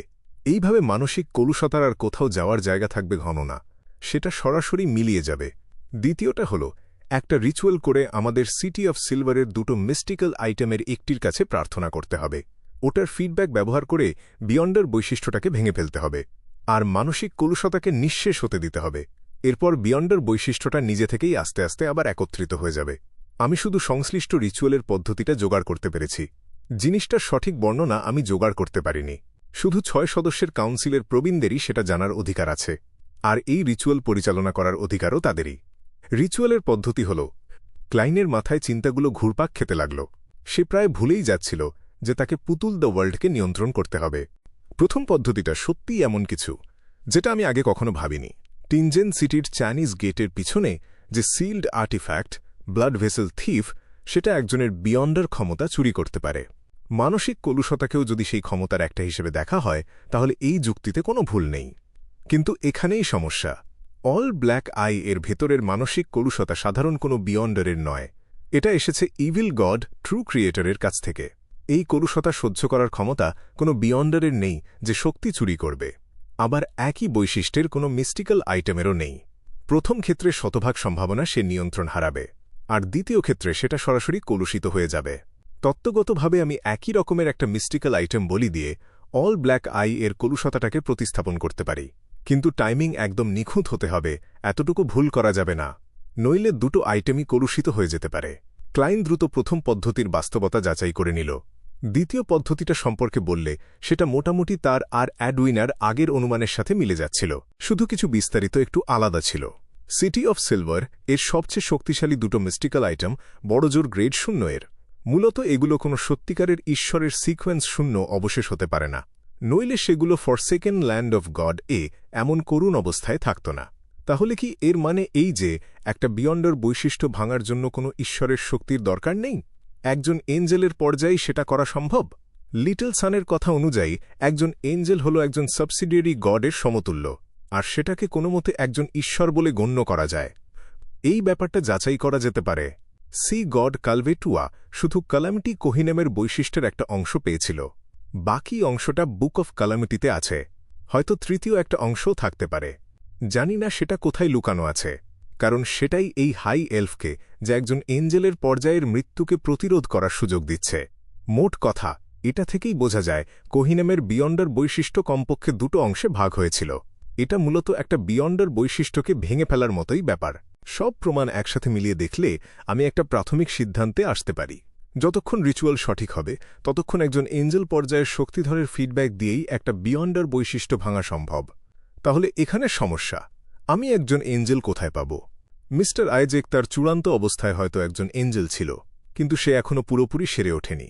আর সেইন্টসের কথা বললে স্নেক অফ ফেট উইল অসেপ্টিন এখনও গর্ভেই আছে, জন্মই হয়নি। ক্লাইনে নিয়ে বেশি সময় ভাবল না। সে ঠিক করল ট্যারট গ্যাদারিং শেষ হওয়ার পর সমস্যাটা সমাধান করার কথা ভাববে। ওদিকে আলজার দ্রুত চারপাশে চোখ বুলিয়ে নিল। একটা মোটামুটি ধারণা সে পেয়ে গেল। এই প্রসঙ্গে তার একটা তত্ত্ব ছিল, দ্য ওয়ার্ল্ডকে দিয়ে এই পদ্ধতিটা জানতে চাওয়া। এটা সম্ভবত মিস্টার ফুল তার ব্লেস্টকে দেওয়া একটা পরীক্ষা। কিন্তু এর মানে কি এটাই যে মিস্টার ফুলের শক্তি এখন পর্যন্ত শুধু সেন্টের পর্যায়ে ফিরে এসেছে, এঞ্জেলের পর্যায়ে নয়? নইলে এত ঝামেলায় যাওয়ার দরকার কি? তিনি সরাসরি কলুষতাটা সরিয়ে দিতে পারতেন। কতদিন হল? মাত্র 7 মাস। আর মিস্টার ফুল ইতিমধ্যে এই পর্যায়ে ফিরে এসেছেন। ঠিক, তিনি এখন সি গড কালভেটুয়ার হয়েও সাড়া দিতে পারেন। আরও 1-2 বছরের মধ্যে তিনি হয়তো তার সিল থেকে বেরিয়ে আসতে পারবেন। একজন এঞ্জেল হিসেবে শীর্ষে দাঁড়িয়ে চূড়ান্ত লক্ষ্য থেকে তিনি শুধু এক ধাপ দূরে থাকবেন। দ্য হ্যাংড ম্যানের প্রতিক্রিয়াকে উপেক্ষা করে ক্যাটলিয়া দ্য হ্যাংড ম্যানের দিকে তাকাল। কয়েক সেকেন্ড ভেবে সে মৃদু হেসে বলল, আমি নিশ্চিত না ওই পদ্ধতিগুলোর মধ্যে আমি যে পদ্ধতিটা জানি সেটা আছে কিনা। আমি এটা বিনামূল্যে দিতে পারি। সান পাথওয়ের একজন আনশ্যাডোড সরাসরি একটা বিয়ন্ডার বৈশিষ্ট্যের ভেতরের মানসিক কলুষতা পরিষ্কার করে দিতে পারে। ম্যাম হারমিট আজ গতবারের চেয়ে অনেক বেশি সক্রিয়। সে কি তার মনের অবস্থা সামলে নিয়েছে, নাকি অন্য কোনো উদ্দেশ্য আছে? নাকি এমনও হতে পারে সে বুঝে গেছে এখানে বাকি সবাই দুর্বল, তাই অতটা সাবধান হওয়ার দরকার নেই। ক্লাইন প্রথমে ক্যাটলিয়ার এই মনোভাব দেখে অবাক হল। তারপর সে আনন্দিত হল, কারণ সে একটা তৃতীয় পদ্ধতি পেয়ে গেছে। এটা এসেছে সান পাথওয়ে থেকে, যেটার অভাব সিটি অফ সিলভারে ছিল। কিন্তু আমি কোনো আনশ্যাডোডের সাহায্য তো পাব না। যদিও আমার কাছে একটা অসম্পূর্ণ আনশ্যাডোড পোষণের সূত্র আছে। সে দ্য ওয়ার্ল্ডকে নিয়ন্ত্রণ করে কিছুক্ষণ ভাবার ভঙ্গি করল। তারপর ক্যাটলিয়ার দিকে ঘুরিয়ে গভীর গলায় হাসাল। আপনার উদারতার জন্য ধন্যবাদ, ম্যাম হারমিট। এরপর সে একজন সেলসম্যানের ভঙ্গিতে চলে গেল। সে ডেরিককে জিজ্ঞেস করল, তুমি গ্রোজেলস ট্র্যাভেলস নামের কোনো বইয়ের কথা শুনেছ? ডেরিক গম্ভীর হয়ে ভাবল। তারপর সরলভাবে মাথা নাড়ল। না। ক্লাইন প্রায় পরের কথাটা বলতে ভুলেই যাচ্ছিল। ভাগ্যিস সে নিজেকে সামলে নিল। দ্য ওয়ার্ল্ডকে দিয়ে সে ব্যাখ্যা করল, এটা ড্রাগনদের কাছ থেকে আসা একটা জাদুকরী বই। এর অনেক মালিক রহস্যজনকভাবে হারিয়ে গেছে। ড্রাগনদের কাছ থেকে এসেছে। অড্রে এই গুরুত্বপূর্ণ পয়েন্টটা সাথে সাথে ধরে ফেলল। সে আগ্রহের সাথে জিজ্ঞেস করল, হ্যাঁ, একজন বিয়ন্ডার এটাকে 8,000 পাউন্ডে বিক্রি করার পরিকল্পনা করছে? দ্য ওয়ার্ল্ড ভাঙা গলায় বলল। সে দাম অ্যাডউইনার অফারের থেকে বেশি বাড়াল না, কারণ সে অ্যাডউইনার সাথে এখনও দরদাম করেনি। এখানেই সে লাভ তুলতে পারে এই লেনদেন থেকে।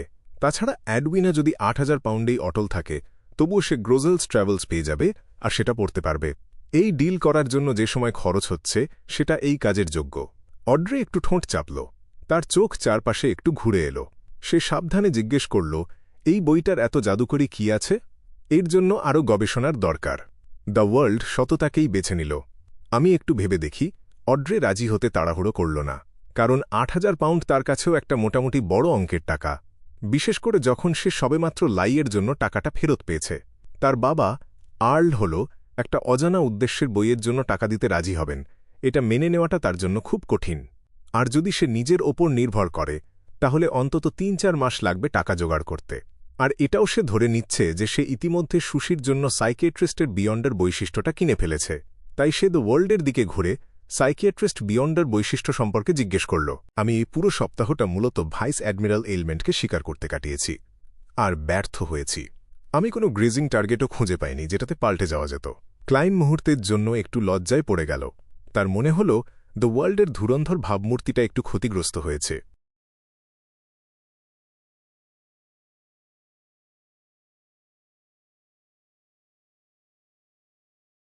অধ্যায় 594 দ্য ওয়ার্ল্ডের কমিশন। ভাগ্য ভালো, দ্য ওয়ার্ল্ডের লাল হয়ে যাওয়ার ক্ষমতা ছিল না। যতক্ষণ না তাকে নিয়ন্ত্রণ করা হচ্ছে ততক্ষণ তার অবস্থায় কোনো পরিবর্তন আসছিল না। সে চাপা স্বরে হাসল। আরও কয়েকটা দিন। অড্রি একটু সংযত ভঙ্গিতে মাথা নাড়ল, তাড়া দিল না। কারণ সুসি কখনোই খুব তাড়াতাড়ি উন্নত হওয়ার আগ্রহ দেখায়নি। শেষ পর্যন্ত সে একটা কুকুরিত। The hanged man, the moon আর দ্য সান কিছুদিন আগেই উন্নত হয়েছে।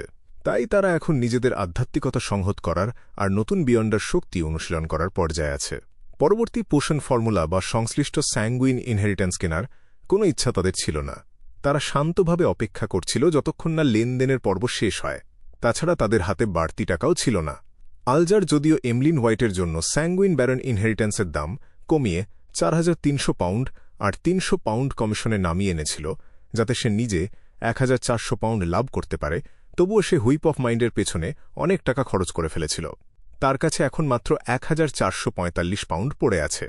স্যাঙ্গুইন ব্যারন ইনহেরিটেন্স নতুন পুতুল আর পুতুলের পোশাক কেনার পরও এমলিনের কাছে 2,300 পাউন্ড সঞ্চয় ছিল। দেখতে অনেক মনে হলেও পরবর্তী উপাদানগুলো স্যাঙ্গুইন ভাইকাউন্টের। ওগুলোর দাম কমপক্ষে 8,000 পাউন্ড পড়বে। আর ডেরিকের কথা যদি বলো, সে তার আগের জমানো সব মেরিট পয়েন্ট বদলে ফেলেছিল। এখন সে অপেক্ষায় আছে কখন তাকে কোনো টহল বা অনুসন্ধান মিশনে পাঠানো হবে। ফোর্স আর অড্রিও পরবর্তী সিকোয়েন্সের পোষণ ফর্মুলা কিনতে চাইছিল না, কারণ তারা নিজেদের নিজস্ব চ্যানেল থেকেই সেগুলো পেতে পারে। তাছাড়া ট্যারো ক্লাবে এসে সেটা লুকানোর বা টাকা নষ্ট করার কোনো দরকারও ছিল না। অড্রি টাকা নিয়ে খুব একটা খুঁতখুঁতে ছিল না, কিন্তু তার মানে এই না যে সে বোকা। অন্যদিকে ক্যাটলিয়া তখনও সবকিছু পর্যবেক্ষণ করছিল। তার কি দরকার সেটা তাড়াহুড়ো করে প্রকাশ করতে চাচ্ছিল না সে। আবার সে এটাও বিশ্বাস করত না যে মিস্টার ফুল ছাড়া ট্যারো ক্লাবের অন্য সদস্যরা তার দরকারি কিছু দিতে পারবে। বহু বছর ধরে সিকোয়েন্স 5-এ উন্নত একজন পাইরেট অ্যাডমিরালের জন্য সবচেয়ে কাঙ্ক্ষিত জিনিস ছিল ডেমিগড স্তর। তাই সে শুধু তার হালকা গাঢ় বেগুনি চোখ দিয়ে দ্য সান আর অন্যদের দিকে শান্তভাবে তাকাল, কোনো কথা বলার চেষ্টা করল না। ক্লাইন একটু চিন্তা করল, তারপর দ্য ওয়ার্ল্ডকে নিয়ন্ত্রণ করে যোগ করল, কেউ কি খুব শক্তিশালী আক্রমণাত্মক ক্ষমতাসম্পন্ন কোনো মিস্টিক্যাল আইটেম জোগাড় করতে পারবে? তার প্রশ্নের লক্ষ্য ছিল দ্য হারমেট, কারণ এত বছর ধরে সমুদ্রে ঘুরে বেড়ানো অ্যাডমিরাল অফ স্টারসি কেবল তার অনুরোধ পূরণ করতে পারে। এমনকি দ্য হ্যাংড ম্যান বা তার পরিচিত সেই আর্টিজানও পারত না, যদি না সে তাদের কোনো সিকোয়েন্স 6 বা সিকোয়েন্স 5 বিয়ন্ডার ক্যারেক্টারিস্টিক দিতে পারে। ক্যাটলিয়া 2 সেকেন্ড চুপ থাকল, তারপর ধীরে ধীরে মাথা নাড়ল। আমি যেসব বিয়ন্ডার সমাবেশে যাই সেখানে এরকম কিছু চোখে পড়লে আমি তোমাকে জানাব। এত বছরে সে অনেক বিয়ন্ডার মেরেছে, বেশ কিছু বিয়ন্ডার ক্যারেক্টারিস্টিক আর মিস্টিক্যাল আইটেমও পেয়েছে, কিন্তু সেগুলো হয় তার জলদস্যু অনুচরদের পুরস্কার হিসেবে দিয়ে দিয়েছে, না হয় বদলে নিয়েছে দুটো শক্তিশালী জিনিস যা তার শক্তি আর বেঁচে থাকার সম্ভাবনা অনেক বাড়িয়ে দিয়েছে। বাড়তি কিছু তার কাছে ছিল না, আর ওই দুটো জিনিস তার দরকার ছিল। ডেমিগড পর্যায়ে উন্নত হওয়ার আগে সে ওগুলো বিক্রি করবে না। দেখে তো মনে হচ্ছে অ্যাডমিরাল অফ স্টারসও খুব একটা সচ্ছল না। বড় দল মানে বড় খরচ। ক্লাইন মনে মনে দীর্ঘশ্বাস ফেলল, তারপর দ্য ওয়ার্ল্ডকে দিয়ে তার ভাঙা স্বরে ক্যাটলিয়াকে ধন্যবাদ জানাল। লেনদেনের পর্ব দ্রুত শেষের দিকে আসছিল। সে দ্য ওয়ার্ল্ডকে নিয়ন্ত্রণ করে ফোর্সের দিকে তাকাল। আমি তোমাকে একটা কাজ দিতে চাই। আমাকে? ফোর্স একটু অবাক হল। আবার কি রেডিও ট্রান্সিভার কেনার মতো কিছু? সে ভাবল, তার ঠোঁটের কোণা একটু কেঁপে উঠল। দ্য ওয়ার্ল্ড মাথা নাড়ল। ওয়েস্ট বড়ো আর এমপ্রেস বড়োর মাঝখানের উইলিয়াম স্ট্রিটে যাও। জায়গাটার চারদিকে ঘুরে আসো। 2-3 দিন পরপর একবার করো। কোনো অস্বাভাবিক কিছু দেখলে নোট করে রাখো।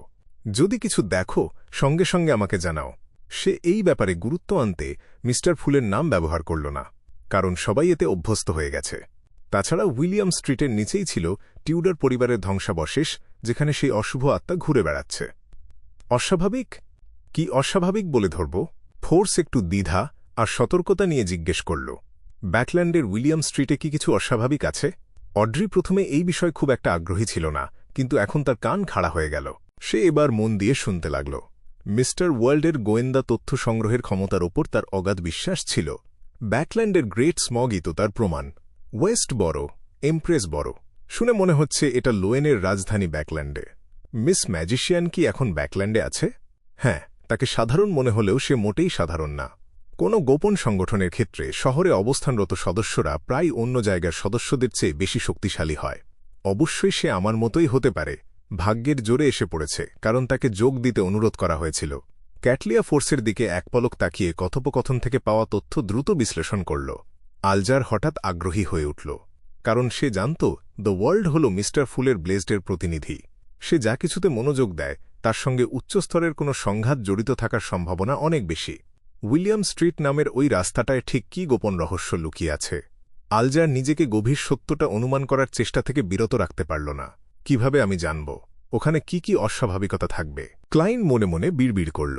তারপর দ্য ওয়ার্ল্ডকে দিয়ে গম্ভীর স্বরে উত্তর দেওয়াল, আমার বিশ্বাস যথেষ্ট অস্বাভাবিক জিনিস দেখা যাবে। আমাকে একটা সতর্কবাণী দিতে হবে। যদি সত্যিই কিছু অস্বাভাবিক দেখো, একদম নিজে তদন্ত করতে যেও না। কাউকে ভাড়া করেও তদন্ত করতে পাঠাবে না। এটা খুব বিপজ্জনক হবে। পুরস্কার হিসেবে কত পেলে যথেষ্ট মনে করবে? খুব বিপজ্জনক। ফোর্সের সহজাত প্রতিক্রিয়া ছিল প্রস্তাবটা প্রত্যাখ্যান করা, কিন্তু ব্যাকল্যান্ডের গ্রেট স্মগের প্রভাব কত বিশাল ছিল সেটা মনে করে তার সিদ্ধান্ত পাল্টে গেল। ওটা তো তাকে পর্যন্ত আক্রান্ত করেছিল।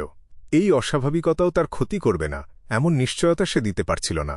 তাই সে দ্বিধায় পড়ে গেল। কয়েক সেকেন্ড পর সে তার গা এলিয়ে বসার ভঙ্গি বদলাল। বলল, 100 পাউন্ড। আমার ধারণার চেয়ে অনেক কম। দ্য ওয়ার্ল্ড চাপা স্বরে হাসল। ফোর্স দুহাত ছড়িয়ে দিয়ে বলল, কারণ এটা আমার নিজের জন্যেও তো। আমি এটাকে মানুষ পর্যবেক্ষণ বলে ধরে নেব। আমার উপন্যাসের জন্য উপাদান জোগাড় করছি ভেবে নেব। ঠিকই তো, আমি সারাদিন বাসায় বসে থাকতে পারি না।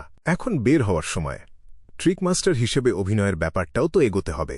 শুধু জিওকে আনন্দ দিতে জাদুর কৌশল দেখানোই তো পুরোটা হজম হচ্ছে না। আমি কিভাবে অভিনয় করব? কোনো সার্কাসে যোগ দিয়ে কৌশল দেখাব, নাকি বিভিন্ন চত্বরে গিয়ে একক পরিবেশনা করব? আমার পরিচিতরা আমাকে কিভাবে দেখবে তা নিয়ে চিন্তা করার দরকার নেই। লেখক হিসেবে জীবনের অভিজ্ঞতা তো একটা মৌলিক গুণ। ফোর্সের চিন্তা ধীরে ধীরে অন্যদিকে ছড়িয়ে পড়ল। এই বিষয়টা মিটিয়ে নেওয়ার পর ক্লাইন দ্য ওয়ার্ল্ডকে দিয়ে দ্য হ্যাংড ম্যানের দিকে মাথা ঘোরাল। চাপা স্বরে হাসল। আমি গোয়েন্দা তথ্য পেয়েছি। চার্চ অফ স্টর্মস ব্যবস্থা নিয়েছে। বানশি হারবারের ব্যাপারটা মোটামুটি মিটে গেছে। আলজার গত 1 সপ্তাহ ধরে সমুদ্রে ভেসে বেড়াচ্ছিল। চার্চের সঙ্গে তার কোনো যোগাযোগ ছিল না। সে সঙ্গে সঙ্গে গম্ভীর স্বরে উত্তর দিল, শেষ পরিণতি কি? কিছুকাল বানশি হারবার বলে কিছু থাকবে না। দ্য ওয়ার্ল্ড একটু আড়াল করা হাসিতে উত্তর দিল। ঠিক এই মুহূর্তে অড্রি আর বাকিরা বুঝতে পারল তারা কি নিয়ে কথা বলছে। ওটা সেই জায়গা যার প্রাচীন নাম ছিল বিনসি, এখনকার নাম বানসি। ওটাই সেই জায়গা যেখানে কিং অফ অ্যাঞ্জেলস মেডিচির বংশধররা বাস করে। মিস্টার ওয়ার্ল্ড কি বলতে চাইছে যে চার্চ অফ স্টর্মস বানসি হারবার ধ্বংস করে ফেলেছে? সত্যি, এটা তাদের ধরনেরই কাজ। ভালোই হয়েছে। ওখানকার নিরীহ মানুষজন কলুষিত হবে কিনা সেই দুশ্চিন্তা আর করতে হবে না। কিং অফ অ্যাঞ্জেলস মেডিচি কি দেখা দিয়েছিল নাকি পালিয়ে গেছে কে জানে। চার্চ অফ স্টর্মসের পন্টিফ কি নিজে গিয়েছিল নাকি কোনো গ্রেড 0 সিল্ড আর্টিফ্যাক্ট ব্যবহার করা হয়েছিল? অড্রি একটা স্বস্তির নিঃশ্বাস ফেলল। তার চোখ উজ্জ্বল হয়ে উঠল। সে জিজ্ঞেস করল, মিস্টার ওয়ার্ল্ড, তুমি কি বিস্তারিত জানো? না, চার্চ অফ স্টর্মসের উচ্চপদস্থ লোকজন ছাড়া কেউ জানে না। দ্য ওয়ার্ল্ড দ্য হ্যাংড ম্যানের দিকে এক পলক চুরি করে তাকাল। দ্য হ্যাংড ম্যান চুপ হয়ে গেল। তার বুকের ভেতরের জ্বলন্ত উচ্চাকাঙ্ক্ষাটা আবার অনুভব করল সে। আমি চার্চের উচ্চমহলের একজন হতে চাই। সে নিজেকে আবার মনে করিয়ে দিল। দ্য হারমিট ক্যাটলিয়া, যে দ্বিতীয়বার ট্যারো গ্যাদারিংয়ে যোগ দিয়েছে, সে আসলে কিছুই বুঝতে পারল না তারা কি নিয়ে কথা বলছে। পাইরেট অ্যাডমিরাল হিসেবে বানশি হারবার তার অপরিচিত ছিল না, কিন্তু সেখানে কি ঘটেছে সেটা সে জানত না। চার্চ অফ স্টর্মস কেন জায়গাটাকে ধ্বংস করবে আর কেন সেটা পুনর্নির্মাণ করতে দীর্ঘ সময় লাগবে সেটাও তার বোধগম্য ছিল না। মনে হচ্ছে এটা উপর মহলের সঙ্গে জড়িত খুব গুরুতর কোনো ব্যাপার। ট্যারো ক্লাবের সদস্যরা মনে হয় কারণটা জানে। যদিও তাদের সিকোয়েন্স খুব উঁচু না, তবুও তারা অনেক কিছু জানে আর অনেক ব্যাপারে জড়িত। দেয় সান ছাড়া। এই কারণেই কি মিস্টার ফুল নীরবে এই গ্যাদারিং প্রতিষ্ঠার অনুমতি দিয়েছে? ট্যারো ক্লাবের মাধ্যমে তারা পরোক্ষভাবে বিভিন্ন সংগঠনের নানা বিষয় প্রভাব ফেলে। ক্যাটলিয়া আবার অন্য সদস্যদের সম্পর্কে তার ধারণা পুনর্মূল্যায়ন করল। তাদের প্রতি তার মুগ্ধতা ক্রমেই বাড়তে লাগল। সে এখনও নীরব থাকল, কিছু জিজ্ঞেস করল না।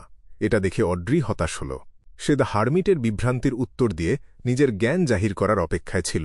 এমনকি ম্যাম হারমিটের ক্ষেত্রেও কিং অফ অ্যাঞ্জেলস সম্পর্কিত কোনো ব্যাপারে জড়িত হওয়ার সম্ভাবনা খুবই কম।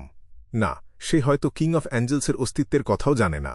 অড্রি স্বতঃস্ফূর্তভাবে ভাবল। বানশি হারবারের পরিণতি নিয়ে কথা বলার পর একটু সময় অপেক্ষা করে এমলিন হোয়াইট সঙ্গে সঙ্গে গলা পরিষ্কার করল। বলল, মিস্টার হ্যাংডম্যানের সাহায্যে আমি এখন একজন ব্যারন। আমার একটা প্রশ্ন আছে। স্যাঙ্গুইন হিসেবে আমাকে কি তোমাদের মানুষদের মতো অভিনয় পদ্ধতি ব্যবহার করতে হবে? ব্যারনে উন্নত হওয়ার পর তথাকথিত হজমের প্রক্রিয়া দ্রুত করার জন্য, যাতে বিয়ন্ডার ক্যারেক্টারিস্টিকটা ভালোভাবে আয়ত্ত করতে পারি? তার পিঠটা একদম খাড়া ছিল। গলা একটু উঁচু করে চিবুকটা সামান্য উপরের দিকে তুলে রেখেছিল সে। দুঃখিত মিস্টার ফুল, তোমার এই প্রশ্নের উত্তর দিতে পারবে না, কিন্তু তত্ত্বগতভাবে দরকার আছে, কারণ তুমি অন্য কারো ইনহেরিটেন্স ব্যবহার করছো। ক্লাইন তার চেয়ারে হেলান দিয়ে বসল।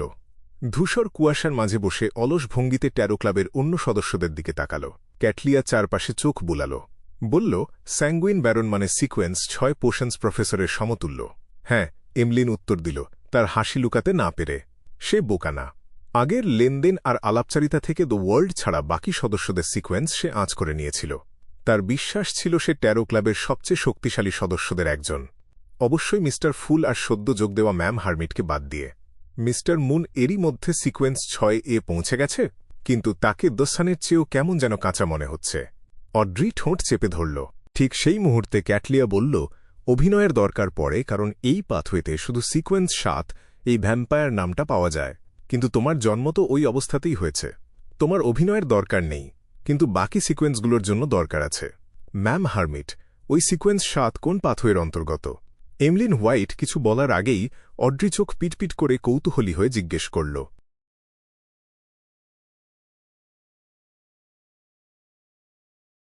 অধ্যায় 595, ডোমেইন। দ্য হার্মিটের উত্তরের জন্য অপেক্ষা না করেই অড্রে যোগ করল, যদি তুমি মনে করো এটা একটা গুরুত্বপূর্ণ তথ্য আর বিনামূল্যে দেওয়ার মতো কিছু না, তাহলে আমি তোমাকে কিছু দাম দিতে পারি। না, দরকার নেই। ফেনাপোটারের চার্চ অফ আর্থ মাদারের সাথে যে কেউ পরিচিত তার এই ব্যাপারে কিছুটা ধারণা থাকবে। ক্যাটলিয়ার সমান বিনিময়ের নীতির ক্ষেত্রে মিস জাস্টিসের আন্তরিকতা নিয়ে সন্দেহ করল না। সে বিশ্বাস করত যে মিস জাস্টিস সম্পদ আর রিসোর্সের দিক থেকে তার দাম মেটাতে পুরোপুরি সক্ষম, কিন্তু সে ঠিক করল তথ্যটা বিনামূল্যেই দিয়ে দেবে। প্রথমত, এতে মিস জাস্টিসের চোখে তার ভাবমূর্তি বাড়বে আর ভবিষ্যতের যে কোনো লেনদেনের জন্য একটা ভিত তৈরি হবে।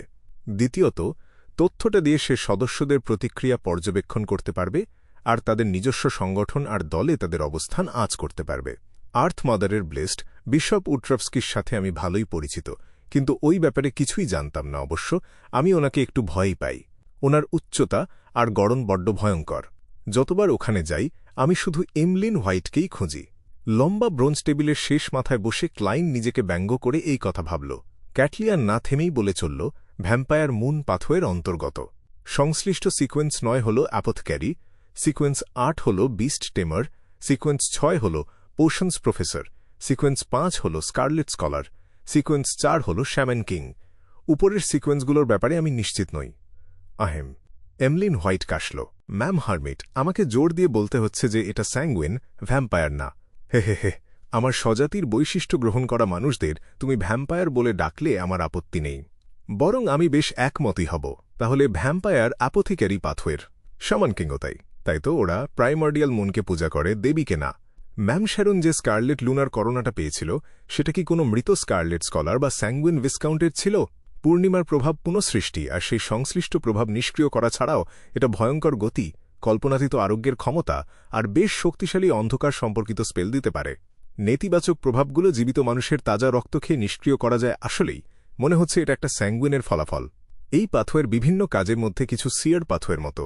সিকোয়েন্সগুলোর মধ্যে কোনো সংযোগ নেই, আবার কিছু সিকোয়েন্সে স্পষ্ট ধারাবাহিকতা আছে। কি অদ্ভুত! ক্লাইন রুটির গুঁড়োগুলো জোড়া লাগাতে লাগাতে কিছুটা আলোকিত আর কিছুটা বিভ্রান্ত বোধ করল। অ্যালজার, ফোর্স আর বাকিরা কেউ ভাবনায় ডুবেছিল, কেউ মনোযোগ দিয়ে শুনছিল, আবার কেউ অনাগ্রহী ভান করছিল। সবার প্রতিক্রিয়া আলাদা ছিল, কিন্তু ক্যাটলিয়া বুঝতে পারল যে এর আগে ভ্যাম্পায়ারদের ব্যাপারে তারা বেশি কিছু জানত না। ওরা ওদের সংগঠন বা দলে নিম্ন বা মধ্যম পর্যায়ের সদস্য। সম্প্রতি ট্যারো ক্লাবে টানা হয়েছে আর দ্রুত উন্নতির পর্যায়ে আছে এমন বৈশিষ্ট্যের সাথে মিলে যায়। দ্য ওয়ার্ল্ড কোনো প্রতিক্রিয়াই দেখাল না। হয় সে খুব ধীরস্থির, নয়তো ভ্যাম্পায়ারের ব্যাপারে অনেক আগে থেকেই জানত, অথবা দুটোই বারবার পর্যবেক্ষণ করে আমাকে স্বীকার করতেই হবে যে দ্য ওয়ার্ল্ড হল ট্যারো ক্লাবের সেই সদস্য যার প্রতি সবচেয়ে বেশি মনোযোগ দিতে হবে আর সবচেয়ে বেশি সাবধান থাকতে হবে। অড্রে দারুণ আগ্রহ নিয়ে শুনছিল আর সাবধানের সব ভাবছিল, যেন কোনো পারিবারিক শিক্ষাদান ক্লাসে বসে আছে এমনভাবে সে হাতটা একটু তুলল। ম্যাম হার্মিট, মুন পাথওয়ের সিকোয়েন্সগুলো দেখে মনে হচ্ছে একে অপরের সাথে কোনো সম্পর্ক নেই কেন? দ্য হার্মিট ক্যাটলিয়া মিস জাস্টিসের দিকে তাকাল আর দেখল যে তার পোশাক আর গহনাগত গ্যাদারিংয়ের থেকে সম্পূর্ণ আলাদা। কোনো পুনরাবৃত্তি ছিল না, কিন্তু তার বিলাসী আর অভিজাত ভঙ্গি ফুটে উঠছিল। তার মন একটু ভেসে গেল, যেন সে রানীর তরুণ বয়সের প্রতিকৃতি দেখতে পেল। রানীর পরা প্রতিটা পোশাক একদম আলাদা ছিল। একই সেট পোশাক কখনো কোনো আনুষ্ঠানিক অনুষ্ঠানে দ্বিতীয়বার পরা হতো না। কয়েক মুহূর্ত নীরবতার পর ক্যাটলিয়া বলল, একটা পাথওয়ের সিকোয়েন্সগুলো সম্পর্কিত বা উপরিভাগে যুক্ত হওয়া অপরিহার্য না। সাধারণ বৈশিষ্ট্য হল যে এই পাথওয়েটা সংশ্লিষ্ট ঈশ্বরের ডোমেইনের সাথে সম্পর্কিত। যেমন মুন প্রতিনিধিত্ব করে আধ্যাত্মিকতা, উদ্ভিদ, সৌন্দর্য, জীবনের অংশ, অন্ধকারের অংশ আর রহস্যের অংশ। তাই এই পাথওয়েতে উদ্ভিদ ডোমেইনের অ্যাপোথক্যারি, জীবন ডোমেইনের ভ্যাম্পায়ার আর জীবন ও আধ্যাত্মিকতার মিলনের বিস্ট টেমার রয়েছে। স্যাঙ্গুইন, এমলিন হোয়াইট জোর দিয়ে বলল আর থুতনিটা একটু উঁচু করল। এজন্যই আমরা স্যাঙ্গুইনরা এত সুদর্শন আর সুন্দরী। না, ব্যাপারটা সেরকম না। আমি যত ভ্যাম্পায়ার দেখেছি সব ঘৃণ্য আর হিংস্র। ডেরিক মনে মনে দুর্বলভাবে প্রতিবাদ করল। এভাবেও তো ব্যাখ্যা করা যায়। ক্যাপ্টেন আর ড্যালির ব্যাখ্যা থেকে বেশ আলাদা ভিন্ন পাথওয়ে সিকোয়েন্স 0 এর অধিকৃত ডোমেইনের প্রতিনিধিত্ব করে, অথবা হতে পারে দুটো মিলেই সবচেয়ে সঠিক উত্তর। সিয়ার পাথওয়ের সিকোয়েন্স 0 কোন ডোমেইনের প্রতিনিধিত্ব করে আমি ভাবছি। আমার চেয়ারের পেছনের প্রতীক থেকে কি এটা অদ্ভুততা আর পরিবর্তনের প্রতিনিধিত্ব করে? ক্লাইনের অভিব্যক্তি বদলাল না, কিন্তু তার মন ঘুরপাক খেল।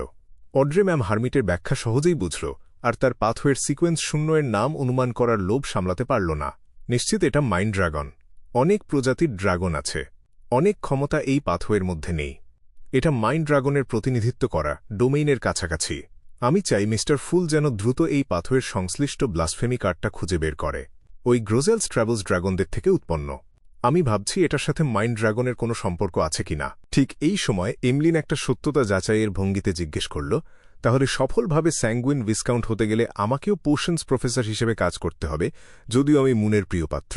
প্রিয় এমলিন, আমি জানি তুমি তোমার বাক্যের শেষ অংশে নজর কাড়ার চেষ্টা করছ। ক্লাইন প্রায় ডান হাত বাড়িয়ে নিজের থুতনি চেপে ধরল।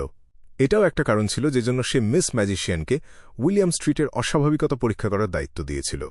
শেষ পর্যন্ত সে অনুভব করছিল যে এমলিন হোয়াইট, যে একজন ভ্যাম্পায়ার আর বেরোতে বা সামাজিকতা করতে পছন্দ করে না, বর্তমানে বেশ অনির্ভরযোগ্য।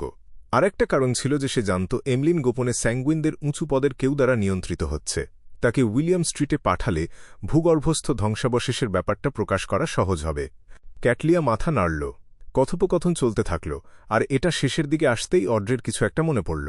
সে তার শরীর ঘুরিয়ে লম্বা ব্রোঞ্জ টেবিলের শেষ মাথার দিকে তাকাল। মিস্টার ফুল, সিভিল সার্ভেন্ট ইউনিফাইড এক্সামিনেশনের দ্বিতীয় রাউন্ড আজ আনুষ্ঠানিকভাবে শেষ হল। বাকি আছে শুধু চূড়ান্ত ইন্টারভিউ। তার কণ্ঠ ছিল চটপটে আর স্পষ্ট আনন্দের আবেগে ভরপুর, যেন কোনো চমৎকার ছাত্রী বাবা মাকে রেজাল্ট জানাচ্ছে। তার দৃষ্টিকোণ থেকে সিভিল সার্ভেন্ট ইউনিফাইড এক্সামিনেশন ছিল মিস্টার ফুলের প্রসঙ্গক্রমে দেওয়া একটা পরামর্শ। সে অগোচরে এই ভাবনাটা সামনে এগিয়ে নিয়েছিল, প্রথমবারের মতো তার বিয়ন্ডার ক্ষমতা ব্যবহার করে বাস্তবতা পরিবর্তনের চেষ্টা করেছিল। তাই সে সবসময় এই ব্যাপারে দারুণ মনোযোগ দিত, প্রায় পরামর্শদাতাকে অবস্থা জানাত। পরীক্ষার দ্বিতীয় রাউন্ড শেষ। ভাবছি বেনসন পাশ করে চূড়ান্ত ইন্টারভিউ যাওয়ার সুযোগ পেতে পারবে কিনা। ক্লাইন পিছনে হেলান দিয়ে হঠাৎ একটু বিষণ্ণ হয়ে পড়ল। সে সামান্য মাথা নেড়ে হাসিমাখা সুরে বলল, মন্দ না। মিস্টার ফুলের প্রশংসা পেয়ে অড্রে আরও খুশি হল। সে অনুভব করল সে পরোক্ষভাবে অনেক মানুষের ভাগ্য বদলে দিচ্ছে, নিম্ন আর মধ্যবিত্ত শ্রেণীতে আটকে থাকা মানুষদের মধ্য আর উচ্চবিত্ত শ্রেণীতে ঢোকার সুযোগ দিচ্ছে। ক্যাটলিয়া যখন এই কথোপকথন শুনল তখন তার ভ্রু কুঁচকে গেল। তার মনে হল এটা ট্যারো ক্লাব আগে যে স্টাইল দেখিয়েছে তার থেকে অনেক আলাদা। হতে পারে কি যে গত আধ বছরে লোয়েন রাজ্যের যে সংস্কার হয়েছে সেগুলো ট্যারো ক্লাবের চাকা ঘোরানোর ফল। একজন তরুণী অভিজাত হিসেবে মিস জাস্টিস একটা গুরুত্বপূর্ণ ভূমিকা পালন করেছে। যদি তাই হয়, আমাকে আমার দৃষ্টিভঙ্গি নতুন করে মূল্যায়ন করতে হবে। যদিও সদস্যরা উঁচু সিকোয়েন্সের না আর তাদের সংগঠনের নিম্ন পর্যায়ের সদস্য, তবুও তারা একটা নির্দিষ্ট মাত্রায় বিশ্বের পরিস্থিতি প্রভাবিত করতে পারে।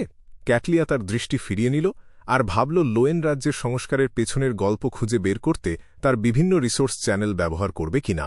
কয়েক মিনিটের কথোপকথনের পর দ্য ফুল ক্লাইন গ্যাদারিংয়ের সমাপ্তি ঘোষণা করল। মিস জাস্টিস আর বাকিরা যখন উঠে বিদায় জানাচ্ছিল, সে সংযোগটা ছিঁড়ে ফেলল আর তার আসনে হেলান দিল। সে অনেকক্ষণ ধরে চুপচাপ তার চারপাশের অসীম ধূসর সাদা কুয়াশার দিকে তাকিয়ে রইল।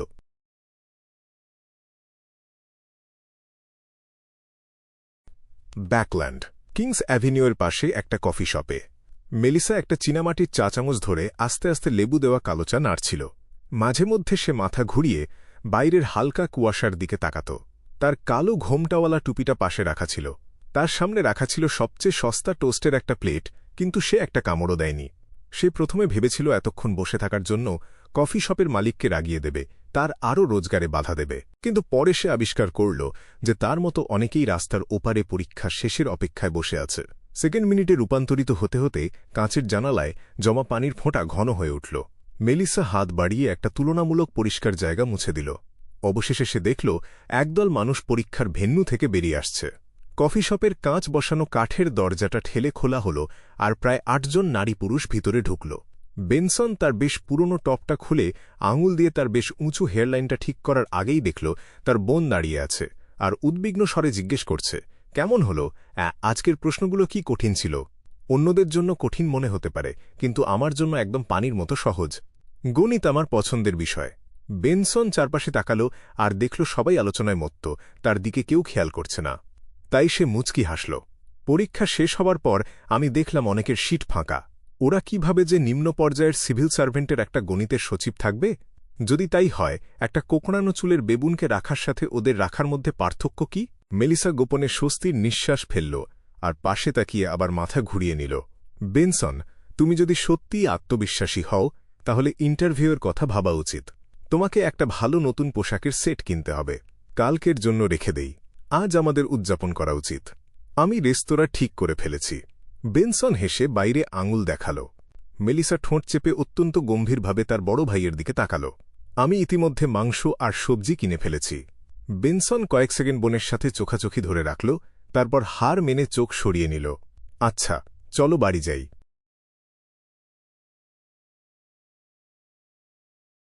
ধূসর কুয়াশার উপরে ক্লাইন আস্তে আস্তে তার চিন্তাসূত্র খুঁজে পেল, আর তার আবেগ শান্ত করল। সে ভাবতে শুরু করল কিভাবে ট্রু ক্রিয়েটরের মানসিক কলুষতা অল ব্ল্যাক আই থেকে আলাদা করা যায়।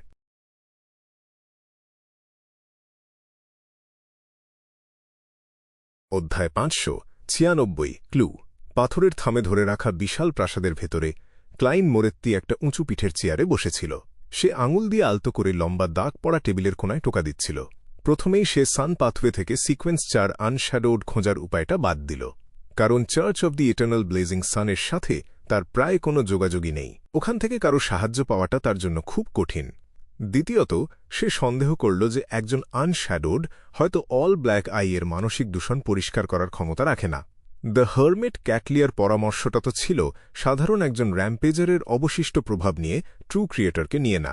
কোনো অ্যাঞ্জেল বা সত্যিকারের ঈশ্বরের শক্তির সাহায্য নেওয়াটাও বাস্তবসম্মত না। তত্ত্ব অনুযায়ী সে ধূসর কুয়াশার ওপরের রহস্যময় জায়গাটা ব্যবহার করে ইটার্নাল ব্লেজিং সানের ওপর একটা ডিভিনেশন করতে পারে। হিজ সাহায্য নিয়ে অল ব্ল্যাক আই ভেঙে ফেলে মানসিক দূষণটা বাষ্প হয়ে যেতে পারে। কিন্তু সমস্যা হল, একজন অভিজ্ঞ হিম হয়তো এই সুযোগটা কাজে লাগিয়ে এই জায়গাটায় ঢুকে ধূসর কুয়াশার দখল নিয়ে নিতে পারে। সেটা হলে ব্যাপারটা একদমই লাভজনক হবে না। আর যখন আমার মাত্রার চেয়ে অজানা গুণে বেশি একটা শক্তি তৎক্ষণাৎ কাজ করা শুরু করবে, তখন কোনো দেরি থাকবে না। ওটা আমাকে টার্গেট করবে, আর আমার অল ব্ল্যাক আইয়ের দিকে সেটা ঘুরিয়ে দেওয়ার সময় থাকবে না। পরিস্থিতি নিয়ন্ত্রণ করার ক্ষমতাও আমার থাকবে না। আর তাছাড়া যেমন ইচ্ছা তেমন ডিভিনেশন করা যায় না। একটা মাধ্যম দরকার। আগে সে মিউটেটেড সান সেক্রেড এমব্লেম ব্যবহার করেছিল, যেটার ভেতরে ইটার্নাল ব্লেজিং সানের ডিভাইন ব্লাড ছিল, আর ট্রু ক্রিয়েটর দ্বারা দূষিত সেই কানটাও ব্যবহার করেছিল। এখন তার কাছে যে মাধ্যমগুলো আছে সেগুলো হল মিস্টার ডোর আর গুপ্ত ঋষি। পূর্ণিমার সময় মিস ম্যাজিশিয়ান যেসব প্রলাপ শোনে সেটা সে ব্যবহার করতে পারে, আর অ্যাডমিরাল অফ স্টার্সের জ্ঞান অন্বেষণটাও কাজে লাগাতে পারে। কিন্তু একইভাবে পাল্টা আঘাতটা অল ব্ল্যাক আইয়ের দিকে যাবে না, আর আমার কাছে সেই আঘাতকে অন্যদিকে ঘোরানোর কোনো উপায় নেই। আইজেক এখনও সেরে ওঠেনি। স্নেক অফ ফেট উইল অসেপ্টিন এখনও জন্মায়নি। দেখা যাচ্ছে আমি কোনো অ্যাঞ্জেলের সাহায্যও পাব না। হায়, আমি এখনও অনেক কম উঁচু পদের লোককে চিনি। ঠিক আছে, ব্যাকল্যান্ডের নিচের ধ্বংসাবশেষে অ্যাঞ্জেলের মতো একটা কিছু আছে, যেটা সম্ভবত কিং অফ অ্যাঞ্জেলস মেডিচি। কিন্তু ওই ব্যাটা অজানা ষড়যন্ত্র আর বদ মতলব নিয়ে চলছে। অন্য কোনো উপায় না থাকলে আমি ওটার কথা ভাবব না। হ্যাঁ, এই ঝুঁকি নেওয়াটা মোটেই সার্থক হবে না। তাহলে বরং অল ব্ল্যাক আই বাদ দিয়ে ম্যারিওনেটিস্টের মূল উপাদানগুলো খুঁজি। সেগুলো শুধু প্রাচীন রেইথসের ধুলো আর 6 উইন্ড গার্গোয়েলের কোর ক্রিস্টাল। প্রথমটা হয়তো আন্ডারওয়ার্ল্ডেও পাওয়া যেতে পারে। সেক্ষেত্রে নতুন একটা অনুসন্ধান চালানোটা একটা চলনসই সিদ্ধান্ত। আবার ব্লাড ভেসেল থিফের মতো একটা মিস্টিক্যাল আইটেম খুঁজে বের করাও আর একটা সিদ্ধান্ত। ধূসর কুয়াশা আমাকে আড়াল করে রাখায় আমি এর চুরি করার ক্ষমতাটা পুরোপুরি ব্যবহার করতে পারব। আমি অবশ্যই ট্রু ক্রিয়েটরের মানসিক দূষণটাকে অল ব্ল্যাক আই থেকে আলাদা করতে পারব, আর সেটা ফিরে আসার ভয়ও থাকবে না। সবচেয়ে সহজ উপায় হল চুরিটা শেষ হলেই দূষিত মিস্টিক্যাল আইটেমটা দূরে ছুঁড়ে ফেলা। তারপর আমি বিশুদ্ধ অল ব্ল্যাক আইটা বাস্তব জগতে নিয়ে আসব, যাতে দুটো জিনিসের শারীরিক বিচ্ছেদ ঘটে। কিন্তু এরকম একটা মিস্টিক্যাল আইটেম আমি কিভাবে খুঁজে পাব? মিস্টার হ্যাংডম্যান উপায়গুলো দেখার পর কিছুই বলেনি, মানে সেও জানে না। তবে আমি পরের ট্যারোট গ্যাদারিংয়ে জিজ্ঞেস করতে পারি। Ma'am hermit, miss magician, miss justice, little sun আর এমলিন হোয়াইট সবারই নিজস্ব তথ্য আর সম্পদের চ্যানেল আছে। এই সপ্তাহে আমি নিজেই খুঁজে দেখতে পারি। ভাইস অ্যাডমিরাল আইসবার্গকে দিয়ে শুরু করব। ওর তৃতীয় মেট ফ্লাওয়ারি বৌটাই জোরেশনের বিয়ন্ডার ক্ষমতা চুরি করতে পারে। হয়তো সে জানে এরকম মিস্টিক্যাল আইটেম কোথায় পাওয়া যেতে পারে। ক্লাইনের চিন্তাগুলো ধীরে ধীরে পরিষ্কার হয়ে উঠল। সে একটা প্রাথমিক পরিকল্পনা সাজিয়ে ফেলল। প্রথমে সে একটা ডিভিনেশন করল, তারপর দ্রুত বাস্তব জগতে ফিরে এলো। সে শুয়ে শুয়ে পানীয় খাওয়া আর খবরের কাগজ পড়ার ঢিলেঢালা অবস্থা থেকে উঠে দাঁড়াল। দ্রুত একটা রিচুয়াল সাজিয়ে ফেলল। এবারও 3টা মোমবাতি, কিন্তু পার্থক্য ছিল প্রতীকের মধ্যে। সে এঁকেছিল জ্ঞান ও প্রজ্ঞার দেবতার সেক্রেড এমব্লেম, একটা খোলা বইয়ের ওপর একটা সর্বদর্শী চোখ। রিচুয়ালের রূপালী ছুরিও বদলে গেল পিতলের ছুরিতে। মিস্টিসিজম এ ব্লু প্ল্যানেট জ্ঞান ও প্রজ্ঞার দেবতার সাথে সম্পর্কিত, আর ব্লু প্ল্যানেটের অধীনের ধাতু হল পারদ আর পিতল। ক্লাইন অনেক আগে থেকেই ভাইস অ্যাডমিরাল আইসবার্গ এডউইনা এডওয়ার্ডসের সাথে যোগাযোগের ব্যাপারটা ভেবে রেখেছিল, তাই সে সোলফল রিচুয়ালের উপকরণগুলো তৈরি করে রেখেছিল। কয়েকটা ধাপ শেষ করে সে সংশ্লিষ্ট গুল্মের গুঁড়ো পোড়াল, ল্যাভেন্ডার আর পুদিনার নির্যাস আর এসেন্স ফোঁটায় ফোঁটায় ঢালল। পরিষ্কার, রহস্যময়, মৃদু সুবাসের মাঝে ক্লাইন এক পা পিছিয়ে গেল। প্রাচীন হার্মিজ ভাষায় সে একটা মন্ত্র উচ্চারণ করল। আমি জ্ঞানের শক্তির জন্য প্রার্থনা করছি। আমি যুক্তির শক্তির জন্য প্রার্থনা করছি। আমি জ্ঞানের দেবতার স্নেহময় কৃপার জন্য প্রার্থনা করছি। আমি প্রার্থনা করছি যেন তুমি আমাকে এডউইনা এডওয়ার্ডসের আত্মার সাথে যোগাযোগ করতে দাও, জ্ঞান অন্বেষণকারী শিক্ষক, স্পিরিট ওয়ার্ল্ড ক্রিচারের গবেষক, সমুদ্রের ভাইস অ্যাডমিরাল আইসবার্গ লেনবার্গ থেকে আগত। ক্লাইনের কণ্ঠস্বর প্রতিধ্বনিত হল, আর আল্টেরটা মুহূর্তেই অন্ধকার আর ঠান্ডা হয়ে গেল। পিতলের ছুরি হোক বা ধাতব বোতলগুলো, সবগুলোই বাতাসে ভেসে উঠল। কাজ হল। গোল্ডেন ড্রিম এখনও 500 নটিক্যাল মাইলের ভেতরে আছে। ক্লাইন প্রথমে একটু খুশি অনুভব করল, তারপর দেখল 3টা মোমবাতির শিখা লম্বা হয়ে যাচ্ছে। সেগুলো ফ্যাকাশে সাদা রঙে রঞ্জিত হয়ে গেল, সাথে একটু গাঢ় সবুজের ছোঁয়া। সে জানত সোলফল রিচুয়ালের মূল কাজ হল তার শরীরকে মুক্ত করা। লক্ষ্যের অ্যাস্ট্রাল প্রজেকশন তাকে আবিষ্ট করে যোগাযোগের একটা কার্যকর চ্যানেল গড়ে তুলবে। এতে সে প্রয়োজনীয় সুরক্ষা থেকে বঞ্চিত থাকবে, ফলে সোলফল রিচুয়ালের লক্ষ্য তাকে সহজেই আক্রমণ করতে পারবে। তাই সে আগেই ডিভিনেশন করে নিয়েছিল এই কাজে কতটা বিপদ আছে সেটা জানতে। তাছাড়া ভাইস অ্যাডমিরাল আইসবার্গ এডউইনার সাথে দেখা করার আর কথা বলার পর সে বিশ্বাস করত ওর মনে কোনো বদ মতলব নেই। আপাতত সে ওকে বিশ্বাসযোগ্য মনে করল। এই মুহূর্তে ওয়াল অফ স্পিরিচুয়ালিটির ভেতরের বাতাস বিষণ্ণ শব্দ তৈরি করছিল। ক্লাইন শুধু অনুভব করল শূন্য থেকে একটা বরফ শীতল শক্তি তার ওপর নেমে এলো, তার শরীরে ঢুকতে চাইছে। তারপর সে অবাক হয়ে আবিষ্কার করল ব্যাপারটা সে যেমন ভেবেছিল সেরকম না। তার শরীরকে নিয়ন্ত্রণে রাখার আর প্রতিরোধ করার মতো যথেষ্ট শক্তি আছে তার, ওর দ্বারা আবিষ্ট হয়ে যাচ্ছে না। কি হচ্ছে? এই চিন্তাটা মাথায় আসতেই সে দেখল তার চারপাশে মৃদু, আকারহীন একটা ধূসর কুয়াশা ছড়িয়ে আছে। এটা ফেসলেসে উন্নীত হওয়ার পরে তার পাওয়া একটা বৈশিষ্ট্য। ধূসর কুয়াশার শক্তি বাস্তবতায় একটু একটু করে চুঁইয়ে পড়তে পারে। মাথা দ্রুত কাজ করছিল। ক্লাইন দ্বিধা না করে হাত নাড়ল। সে কোট র্যাকে ঝোলানো একটা কোটের দিকে আঙুল তাক করল, বরফ শীতল শক্তিটাকে সেটার ওপরে ছুঁড়ে দিল। কোট র্যাকে ঝোলানো কালো টুইড কোটটা অদ্ভুতভাবে ভেসে উঠল, হাতগুলো ওপরে উঠে এলো একটু আনাড়ি ভঙ্গিতে। মনে হল যেন একজন অদৃশ্য মানুষ তার কোটটা পরে আছে। কালো কোটটা 2 মিটার সামনে ভেসে গিয়ে থামল। দুটো হাতা উঠে গিয়ে একটা আকার তৈরি করল। এর মানে কি? ক্লাইন একটু থমকে গেল, তারপর বুঝতে পারল ভাইস অ্যাডমিরাল আইসবার্গ কি বলতে চাইছে। মুখ নেই বলে কথা বলতে পারছি না, হাত নেই বলে লিখতেও পারছি না। ব্যাপারটা একটু বিদঘুটে। ক্লাইন একটু ভাবল, তারপর সরাসরি বলল, আমার এমন একটা মিস্টিক্যাল আইটেম দরকার যেটা অন্যের বিয়ন্ডার ক্ষমতা চুরি করতে পারে। ম্যাডাম, আপনার কাছে কি এরকম কিছু আছে? যদি না থাকে তাহলে আপনি কি আমার জন্য আপনার থার্ড মেটকে জিজ্ঞেস করবেন? ফ্লাওয়ারি বৌটাই জোডেশন? উত্তরটা একটা চিঠিতে লিখতে পারেন। আমার মেসেঞ্জারকে ডেকে সেটা পাঠিয়ে দেবেন। কালো কোটটার হাতাগুলো ছড়িয়ে দিয়ে একটা নিচু করার ভঙ্গি করল, তারপর সেটা আত্মা হারিয়ে মাটিতে পড়ে গেল, আগের মতো আর সোজা রইল না। এর মানে কি? হ্যাঁ। ক্লাইন চুপচাপ একটা দীর্ঘশ্বাস ফেলল, দ্রুত রিচুয়ালটা শেষ করল। সে কালো কোটটা আবার ঝুলিয়ে দিয়ে ব্রাশ আর রুমাল দিয়ে সেটা পরিষ্কার করল। তারপর একটা চিঠি লিখে আইজ্যাককে একই প্রশ্ন করল। তামার বাঁশি বাজিয়ে সে মেসেঞ্জারকে ডাকল। চিঠিটা নিয়ে যাওয়ার পর ক্লাইন উৎসাহের সাথে তৃতীয় উপায়টা চেষ্টা করল। মানিব্যাগ থেকে কাগজের সারসটা বের করে যত্ন করে সেটা মেলে ধরল। সে পেন্সিল দিয়ে লিখল, আমি কি জিজ্ঞেস করতে পারি অন্যের বিয়ন্ডার ক্ষমতা চুরি করতে পারে এমন একটা মিস্টিক্যাল আইটেম কোথায় পাওয়া যাবে?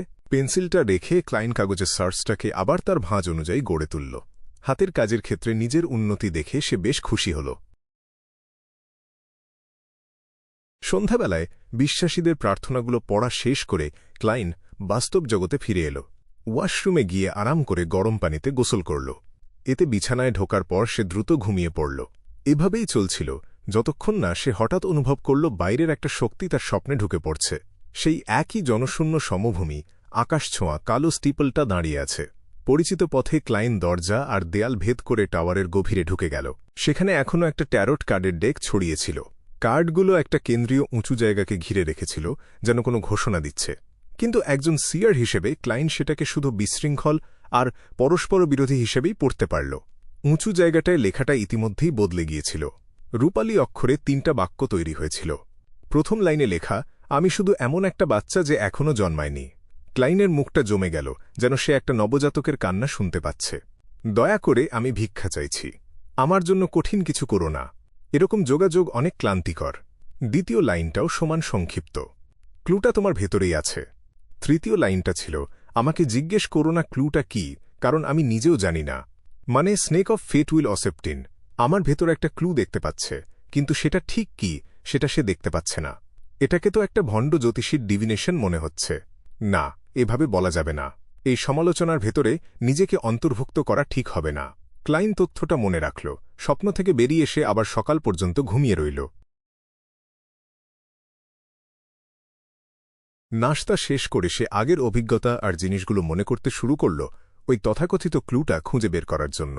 ঠিক তখনই তার আধ্যাত্মিক উপলব্ধি জেগে উঠল। সে দ্রুত স্পিরিট ভিশন চালু করল। বিশাল কঙ্কাল দুধটা আগের মতোই বিশাল, কিন্তু এবার তার মাথাটা ছাদ ভেদ করেনি। কারণ সে মেঝে ফুঁড়ে বেরিয়ে এসেছিল, তাই তার মাথার অর্ধেকটা নিচতলায় ছিল।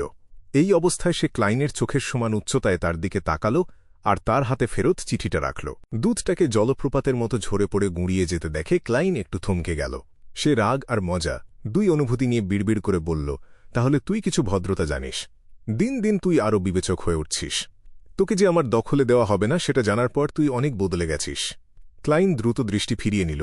চিঠিটা খুলে আইজ্যাকের উত্তর পড়ল। অন্যের বিয়ন্ডার ক্ষমতা চুরি করাটা মারডার পাথওয়ের কাজ। ফোর্থ ইপকে এটা ছিল আমন পরিবার, জোরোস্ট পরিবার আর জ্যাকব পরিবারের অধিকারে। ওয়ার অফ দ্য 4 এম্পারার্সের পর তাদের দেখা প্রায় মেলেনি। গুজব আছে ওদের কিছু সদস্য একসাথে জোট বেঁধেছে আর নিজেদের ভাগ্যের হারমিটস অফ ফেট বলে ডাকে। এর বেশি কিছু আমি মনে করতে পারছি না। তুমি এই 3 পরিবারের বংশধরদের দিক থেকে চেষ্টা করতে পারো। আমন তাহলে একজন ব্লাসফিমার এই পাথওয়েকেই বোঝায়। জ্যাকব পরিবার ছিল টুডার ডাইনাস্টির 5টা এঞ্জেল ফ্যামিলির একটা। এরা আব্রাহাম, আমন, অ্যান্টিগোনাস আর তামারার সমকক্ষ ছিল। আর জোরোস্ট পরিবার সলোমন এম্পায়ার থেকে। হারমিটস অফ ফেট হারমিট ক্লুটা আমার ভেতরেই আছে। ক্লাইন হঠাৎ সোজা হয়ে বসল। একটা জিনিসের কথা তার মনে পড়ে গেল। সেটা ছিল লেনেভুসের সেই রহস্যময় ব্যাজটা। ওটার ওপরের প্রতীকগুলো আর কিছুই না, ভাগ্য আর গোপনীয়তার প্রতীক ছিল।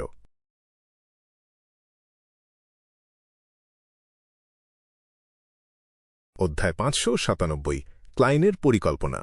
লেনেভুস সম্ভবত একজন সিকোয়েন্স আর্ট সুইন্ডলার। এটা ঠিক মারোডার পাথওয়ে থেকেই আসা। তাহলে তার কাছে এরকম একটা জমায়েতের প্রবেশ টিকিট থাকাটা অস্বাভাবিক বা অগ্রহণযোগ্য কিছু না, বরং পুরো ব্যাপারটা খুবই যৌক্তিক। অন্যের বিয়ন্ডের ক্ষমতা চুরি করতে পারে এমন একটা মিস্টিক্যাল আইটেম কিনতে হলে ভাগ্যের হারমিটদের জমায়েত নিশ্চয়ই অন্য যে কোনো জায়গার চেয়ে অনেক সহজ একটা উপায়। মনে হচ্ছে উইল অসেপ্টিন ঠিক এই ক্লুটার কথাই বলছিল। ক্লাইন বিছানার কিনারায় বসেছিল। হঠাৎ তার মুখটা উজ্জ্বল হয়ে উঠল। সে তাড়াতাড়ি নিজেকে সামন করার জন্য একটা রিচুয়াল বসাল। ধূসর কুয়াশার ওপরে গিয়ে চোখের মনির সমান ছোট ব্যাজটা বাস্তব দুনিয়ায় ফিরিয়ে আনল। ব্যাজের সামনের দিকে ভাগ্য আর গোপনীয়তা বোঝানো একটা প্রতীক আঁকা ছিল। তার পেছনে ছোট ছোট ঘন অক্ষরে এনশিয়েন্ট হার্মিস ভাষায় লেখা ছিল, এই জিনিসটা থাকলে তুমিও যোগ দিতে পারবে। ক্লাইন ঠিক তখনই ব্যাজে তার স্পিরিচুয়ালিটি ঢালতে যাচ্ছিল, যাতে সেটা সক্রিয় হয়ে সর্বশেষ জমায়েতের সময় আর জায়গা জানিয়ে দেয়। কিন্তু হঠাৎ সে থেমে গেল। আমি কি অসাবধান হয়ে গেছি? আমি ভুলেই গেছিলাম ডিভাইন করে দেখতে এই কাজটা করলে কোনো বিপদ আসবে কিনা। ওই জমায়েতে যদি লেনেভুসের ডেমিগড সিনিয়র থাকে আর সে এটা ব্যবহার করে আমাকে খুঁজে বের করে ফেলে তাহলে তো ঝামেলা। ঠিক যেমন ভাইস অ্যাডমিরাল এলমেন্ট ট্রেসি এক নিমেষে একজন ডেমোনেস অফ আনেজিংকে খুঁজে এনেছিল নিজের সাহায্যের জন্য। আমাকে আগে থেকেই সাবধান হতে হবে।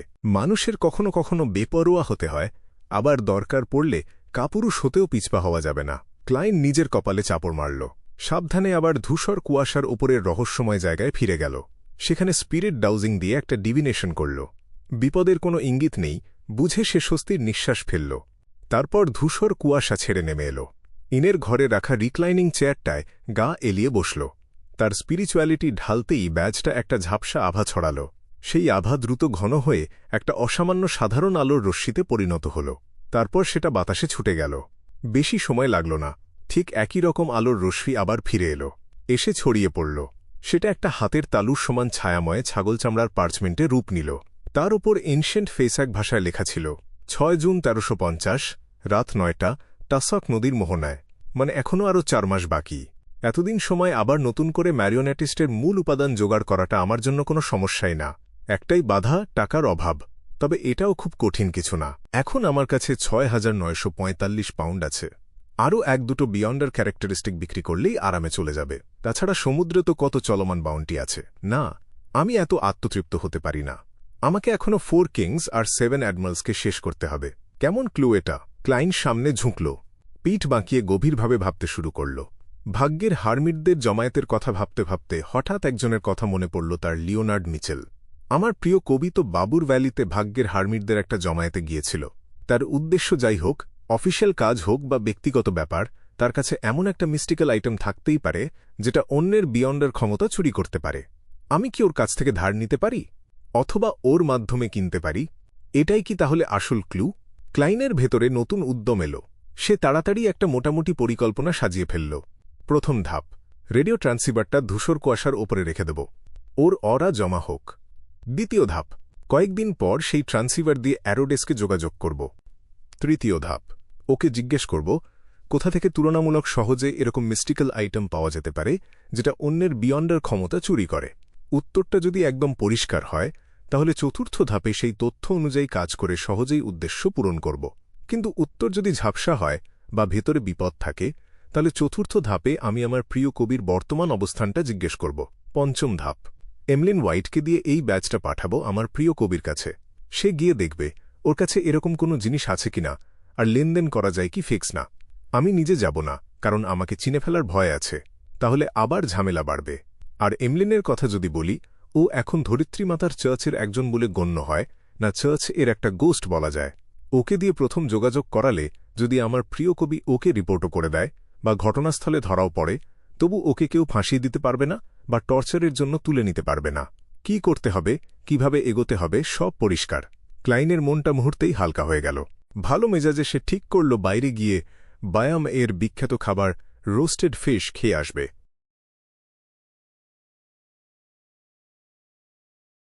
নীল সমুদ্রের ওপরে অস্তগামী সূর্যের সোনালি আলোয় ঝিকমিক করছিল গোল্ডেন ড্রিম।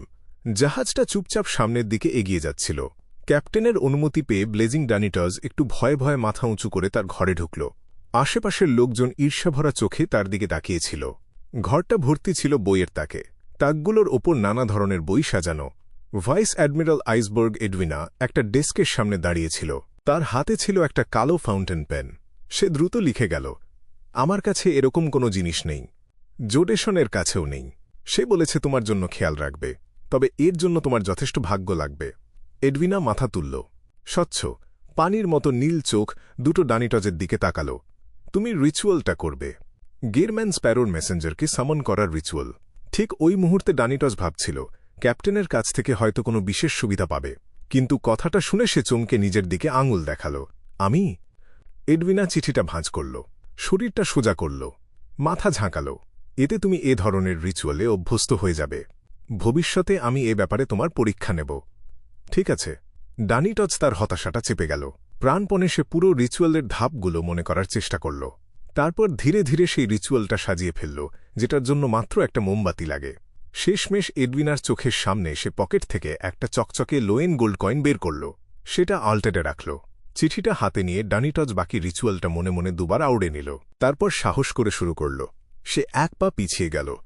এনশিয়েন্ট হার্মিস ভাষায় বলল, আমি নিজের নামে আহ্বান জানাচ্ছি। যে স্পিরিট ভিত্তিহীনতার মাঝে ঘুরে বেড়ায়, যে বন্ধুসুলভ সত্তা বশীভূত হতে পারে, যে মেসেঞ্জার গেরম্যান স্প্যারোর অধীন। হুঁশ! স্পিরিচুয়ালিটির দেয়ালের মধ্যে বাতাস ঘূর্ণিপাকে বইতে লাগল। ডানিটজের হলুদ চুলগুলো উপরের দিকে উঠতে লাগল। মোমবাতির শিখাটা দ্রুত বড় হতে হতে একটা মানুষের মাথার সমান হয়ে গেল। সেটা ডানিটজের হাতের চিঠির মতোই ফ্যাকাশে। কিছুক্ষণ পরই ডানিটজ দেখল লম্বা সোনালি চুল, রক্তলাল চোখ আর একটা অপূর্ব সুন্দর মাথা ভেসে উঠেছে। হিস! গেরম্যান স্প্যারোর মেসেঞ্জার বেশ অদ্ভুত। স্পিরিট ওয়ার্ল্ডের কোনো জীব মানুষের মতো দেখতে কিভাবে হয়, আর সেটা আবার এত সুন্দর। ক্যাপ্টেনের চেয়ে সামান্য একটু কম সুন্দর শুধু। ডানিটজ হঠাৎ কথা গিলে ফেলল, কারণ সে এইমাত্র লক্ষ্য করল ওই মাথাটার নিচে কোনো গলা নেই, আর মাথাটা একটা বিনুনি দিয়ে কেউ একটা হাত দিয়ে উঁচু করে ধরে আছে। সে স্তম্ভিত হয়ে তাকিয়ে রইল। একে একে আরও মাথা ভেসে উঠতে লাগল। সে দেখল জটিল একটা পোশাকে সাজানো মাথাবিহীন এক অবয়ব তার সামনে দাঁড়িয়ে আছে।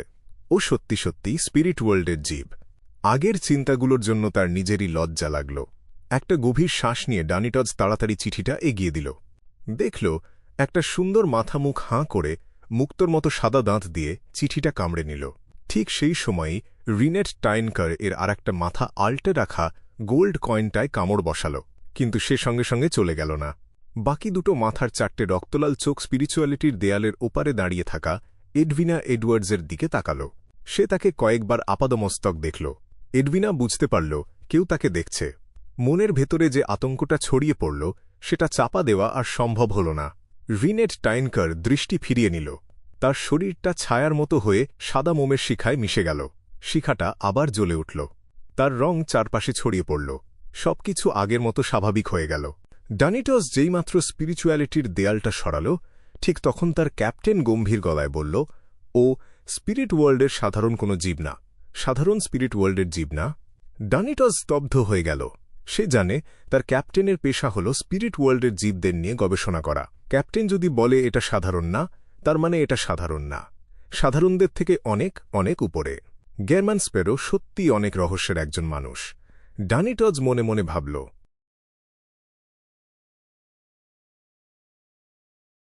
ফোর্সওয়েল শরীরের প্রতিটা শক্তি জড়ো করে ফায়ারপ্লেসের আরাম ছাড়া আলস্যকে হারাল।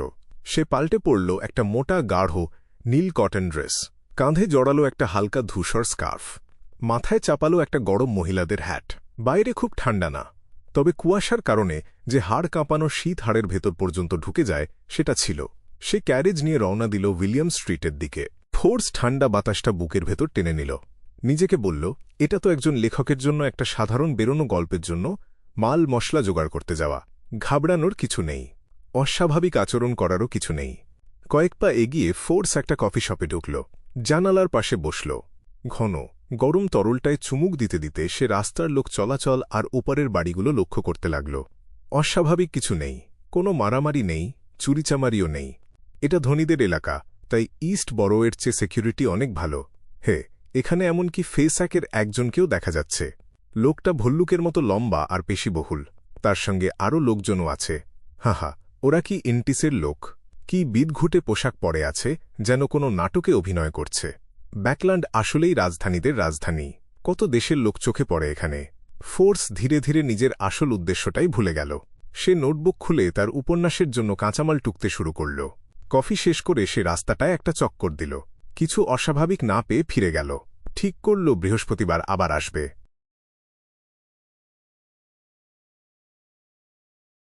রিনেট টাইনকার এর হাত থেকে এডউইনার জবাবি চিঠিটা নিয়ে ক্লাইন তাকিয়ে রইল। মেসেঞ্জার ধীরে ধীরে মিলিয়ে গেল। সে নিশ্চিত হল আজ আর বাড়তি কোনো গোল্ড কয়েন চাওয়া হয়নি। মনে হচ্ছে গোল্ড কয়েনকে রিচুয়ালের উপকরণ হিসেবে ব্যবহার করাটা কাজ করছে। সে নিজের উপর খুশি হয়ে একটু হাসল। তারপর চিঠিটা খুলল, কিন্তু উত্তরটা একদম ফলপ্রসূ কিছু না। সে ঠিক করল বাইরে গিয়ে রাস্তায় হাঁটবে।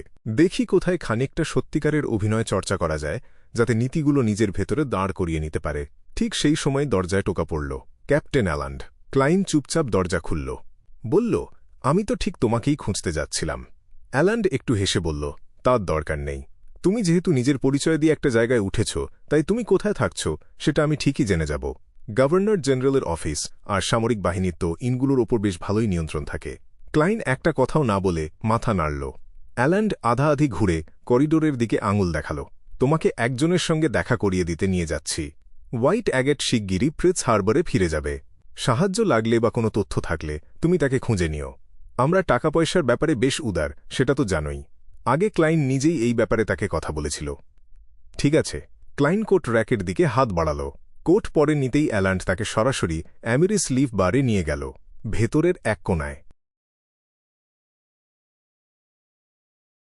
অ্যামিরিস লিফ বারের বেসমেন্ট। ওয়ামটং মিথর কিং সামনে বসা স্ট্রংম্যান ওজিলের দিকে তাকাল। জিজ্ঞেস করল, ব্লেজিং ডানিটজের সাম্প্রতিক খবরাখবর জোগাড় করেছ? হ্যাঁ। ওজিল একটু হেসে বলল, গত সপ্তাহে ব্লু আইজ মিথ ব্লেজিং ডানিটজকে একজন অজানা অ্যাডভেঞ্চারারের সঙ্গে দেখেছে।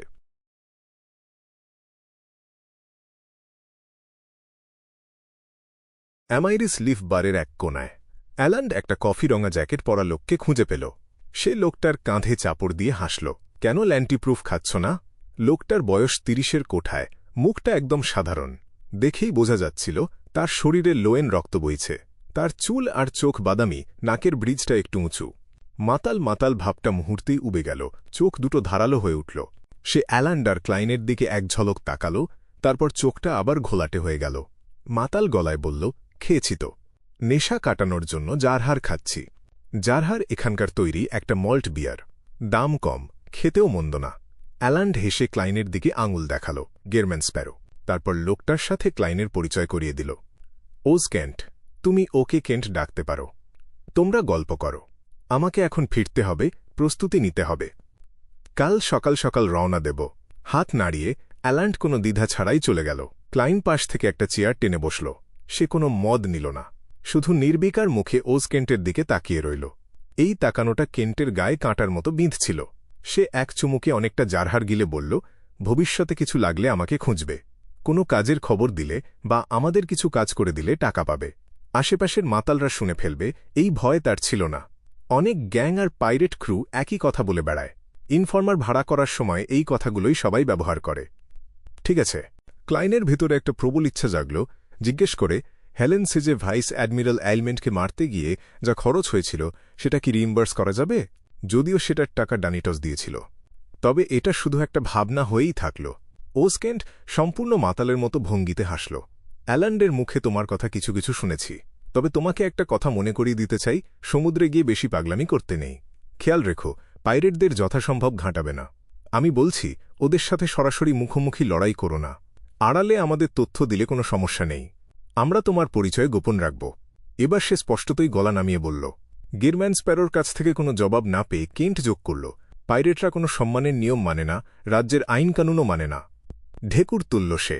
তোমার পরিবার যদি অন্য কোনো বন্দরে বা দ্বীপ কলোনিতে থাকে, ওরা ঠিকই হামলা করতে পারবে। পরিবার? ক্লাইন এক সেকেন্ড চুপ করে থাকল, তারপর শান্ত গলায় বলল, আমার কোনো পরিবার নেই। ওজ কেন্ট মুখে কথা জোটাতে পারছিল না। শেষে কোনোমতে বলল, ওরা তোমার বন্ধুদের ওপরও হামলা করবে। তারপর সে গেরম্যান স্প্যারোর শান্ত জবাব শুনল, আমার কোনো বন্ধুও নেই। ওজ কেন্টের গলায় কথা আটকে গেল। সে নিজেকে সামলাতে এক চুমুক জারহার গিলল, দুবার কাশল, তারপর গভীর গলায় বলল, ওরা তোমাকে অ্যাম্বুশ করবে। লোক ভাড়া করে তোমার যাওয়া আসার খবর জোগাড় করবে, তোমার জাহাজকে আটকাবে। সমুদ্রে একটা মানুষের শক্তি কতটুকুই বা। ক্লাইন বেশ স্বাভাবিক গলায় বলল, ওরা টাকা দিতে চাইলে আমি না করব না, সেটা তো ভদ্রতা। টাকা দেবে? ওজ কেন্ট থমকে গেল। গেরম্যান স্প্যারোর কথাটা তার মাথায় ঢুকছিল না। কয়েক সেকেন্ড পর সে বুঝল, এই লোক পাইরেটদেরকে চলমান বাউন্টি হিসেবে দেখছে। সে চুমুকের পর চুমুক বিয়ার গিলতে লাগল। মুহূর্তের জন্য কোনো কথা খুঁজে পেল না। অ্যামাইরিস লিফ বারের বেসমেন্টে অজানা একজন অ্যাডভেঞ্চারার। ওয়ামটং মিথর কিংয়ের ভেতরে কিছু একটা নড়ে উঠল। সে সোজা হয়ে বসল। স্ট্রংম্যান ওজিল মাথা নাড়ল। ব্লু আইজ মিথের কথা অনুযায়ী ওই অ্যাডভেঞ্চারার নতুন, বেশি দিন আর্কিপেলাগোতে আসেনি বলেই মনে হচ্ছে। কিন্তু মিথের মনে হয়েছে লোকটা বেশ বিপজ্জনক। বেশ বিপজ্জনক? এই কি সেই লোক যে ব্লেজিং ডানিটজের সাথে মিলে স্টিল মাভেতি আর তার দলবলকে মেরেছে? এই কি সেই লোক যে হেলেনের ছদ্মবেশে ক্যাপ্টেনকে আক্রমণ করেছিল? মিথর মুহূর্তেই হিসাব মিলিয়ে নিল। গম্ভীর গলায় জিজ্ঞেস করল, ওর কোনো ছবি বা পোর্ট্রেট আছে? ওজিল একজন অধীনস্থকে ইশারা করল। একটা সাদা কাগজ এনে দিল সে। আমরা একটা রিচুয়ালের মাধ্যমে ব্লু আইজ মিথকে দিয়ে ওই অজানা অ্যাডভেঞ্চারারের চেহারাটা আঁকিয়ে নিয়েছি। তুমি তো জানোই, বায়ামের আন্ডারগ্রাউন্ডে শক্ত জায়গা গড়া আর সফল পাইরেট হওয়া দুটো এক জিনিস না। আমার সাপোর্টিং মেম্বার দরকার। দীর্ঘশ্বাস ফেলল সে। ওদের ভাড়া করতে ভালোই টাকা গচ্ছা গেছে। মিথর কথার ভেতরের কথাটা ধরে ফেলল। হেসে বলল, এই ব্যাপারটার তল পেলে ক্যাপ্টেন পুরস্কার দিতে কার্পণ্য করবেন না। সে পোর্ট্রেটটা হাতে নিল, খুলে ধরল। দেখল একটা ঠান্ডা চেহারার লোক, কালো চুল আর বাদামি চোখ। মুখটা একটু পাতলা, মুখে একটা কাটা দাগ। পরনে কালো ডাবল ব্রেস্টেড ফ্রক কোট আর অর্ধেক টপ হ্যাট। আগে কখনো দেখিনি। এটা যে হেলেনের ছদ্মবেশ ধরা লোকটাই, সেটা নিশ্চিত করার উপায় নেই। মিথর মাথা তুলে বলল, ওর পরিচয় আর অবস্থান বের করো।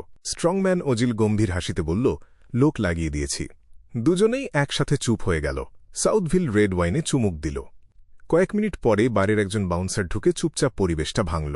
সে ওয়ামটাং মিথরের দিকে এক ঝলক তাকাল, তারপর ঝুঁকে নিজের বসের কানের কাছে ফিসফিস করে কিছু বলল।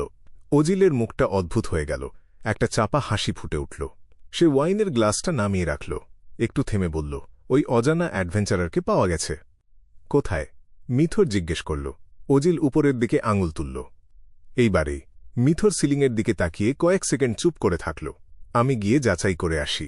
তার বিশ্বাস, হেলেনের ছদ্মবেশ ধরা লোকটার সাথে যেহেতু একটু মেলামেশা হয়েছে, তাই লোকটার ক্ষমতা সম্পর্কে তার কিছুটা ধারণা আছে। সে ভাবল, ছদ্মবেশ যত ভালোই হোক, একটা চেনা চেনা ভাব তার নিশ্চয়ই লাগবেই। তাই নিজে গিয়েই নিশ্চিত হবে বলে ঠিক করল। সাধারণত সে এভাবে সরাসরি এগিয়ে যেত না, বরং বাইরে থেকে খোঁজখবর নিত। যথেষ্ট আত্মবিশ্বাস হলেই কেবল নিজে জড়িয়ে পড়ত। কিন্তু এবার ওজিলের লোকের ওপর তার পুরো ভরসা নেই। যদি সত্যিই এটা সেই লোক হয় যে হেলেনের ছদ্মবেশ নিয়েছিল, একটু আঁচ পেলেই সে চেহারা আর পরিচয় বদলে হাওয়া হয়ে যাবে। তাছাড়া মিথর জানত, এই মুহূর্তে সে নিজের ক্যাপ্টেনের শাস্তির ভেতরে আছে। ব্ল্যাক ডেথে ফিরতে হলে দ্রুত একটা ভালো কাজ করে দেখাতে হবে। দীর্ঘশ্বাস। আমার সামর্থ্যের কমতি হোক বা আমার সাবধানতার ঘাটতি হোক, যা হয়ে গেছে তা তো বদলানো যাবে না। ওই ছদ্মবেশে আমি ধোঁকা খেয়েছিলাম, ওকে ব্ল্যাক ডেথে তুলে এনেছিলাম। ক্যাপ্টেন প্রায় মারাই পড়ত। চিল্যাঙ্গোস হলে আমাকে ছাড়ত না। হে হে, ও সবসময় খুব লোভী। আমার বিয়ন্ডের ক্ষমতার ওপর ওর অনেক দিনের লোভ ছিল। ক্যাপ্টেন বিশ্বাস করেননি যে আমি ওই অ্যাসাসিনের সাথে হাত মিলিয়েছি, শুধু এই কারণে যে চিল্যাঙ্গোসও ক্রিপিং হাঙ্গার দিয়ে চেহারা বদলাতে পারে। উনি লোক পাঠিয়ে আমাকে ঘিরে মেরে ফেলেননি, শুধু এই ব্যাপারটা তদন্ত করতে আমাকে বায়ামে পাঠিয়েছেন। ইতিমধ্যেই উনি অনেক সদয় ব্যবহার করেছেন। চিল্যাঙ্গোসের তুলনায় উনি সত্যিই এমন একজন ক্যাপ্টেন যার প্রতি অনুগত থাকা যায়। আমাকে দ্রুত একটা ভালো কাজ করে দেখাতে হবে, একটা অজুহাত বের করে ওর সাথে যোগাযোগ করতে হবে। উনি আমার সাথে যেমন আচরণ করেছেন তার যোগ্য হতে হবে। মিথর কিং উঠে দাঁড়াল, বের হতে লাগল। মাথার ভেতর এই চিন্তাগুলো ঘুরপাক খাচ্ছিল। যদিও সে এমন একজন পাইরেট যে অসংখ্য মানুষকে মেরেছে, অসংখ্য জাহাজ লুট করেছে, তবু তার মনের এক কোণে একটা নরম জায়গা ছিল।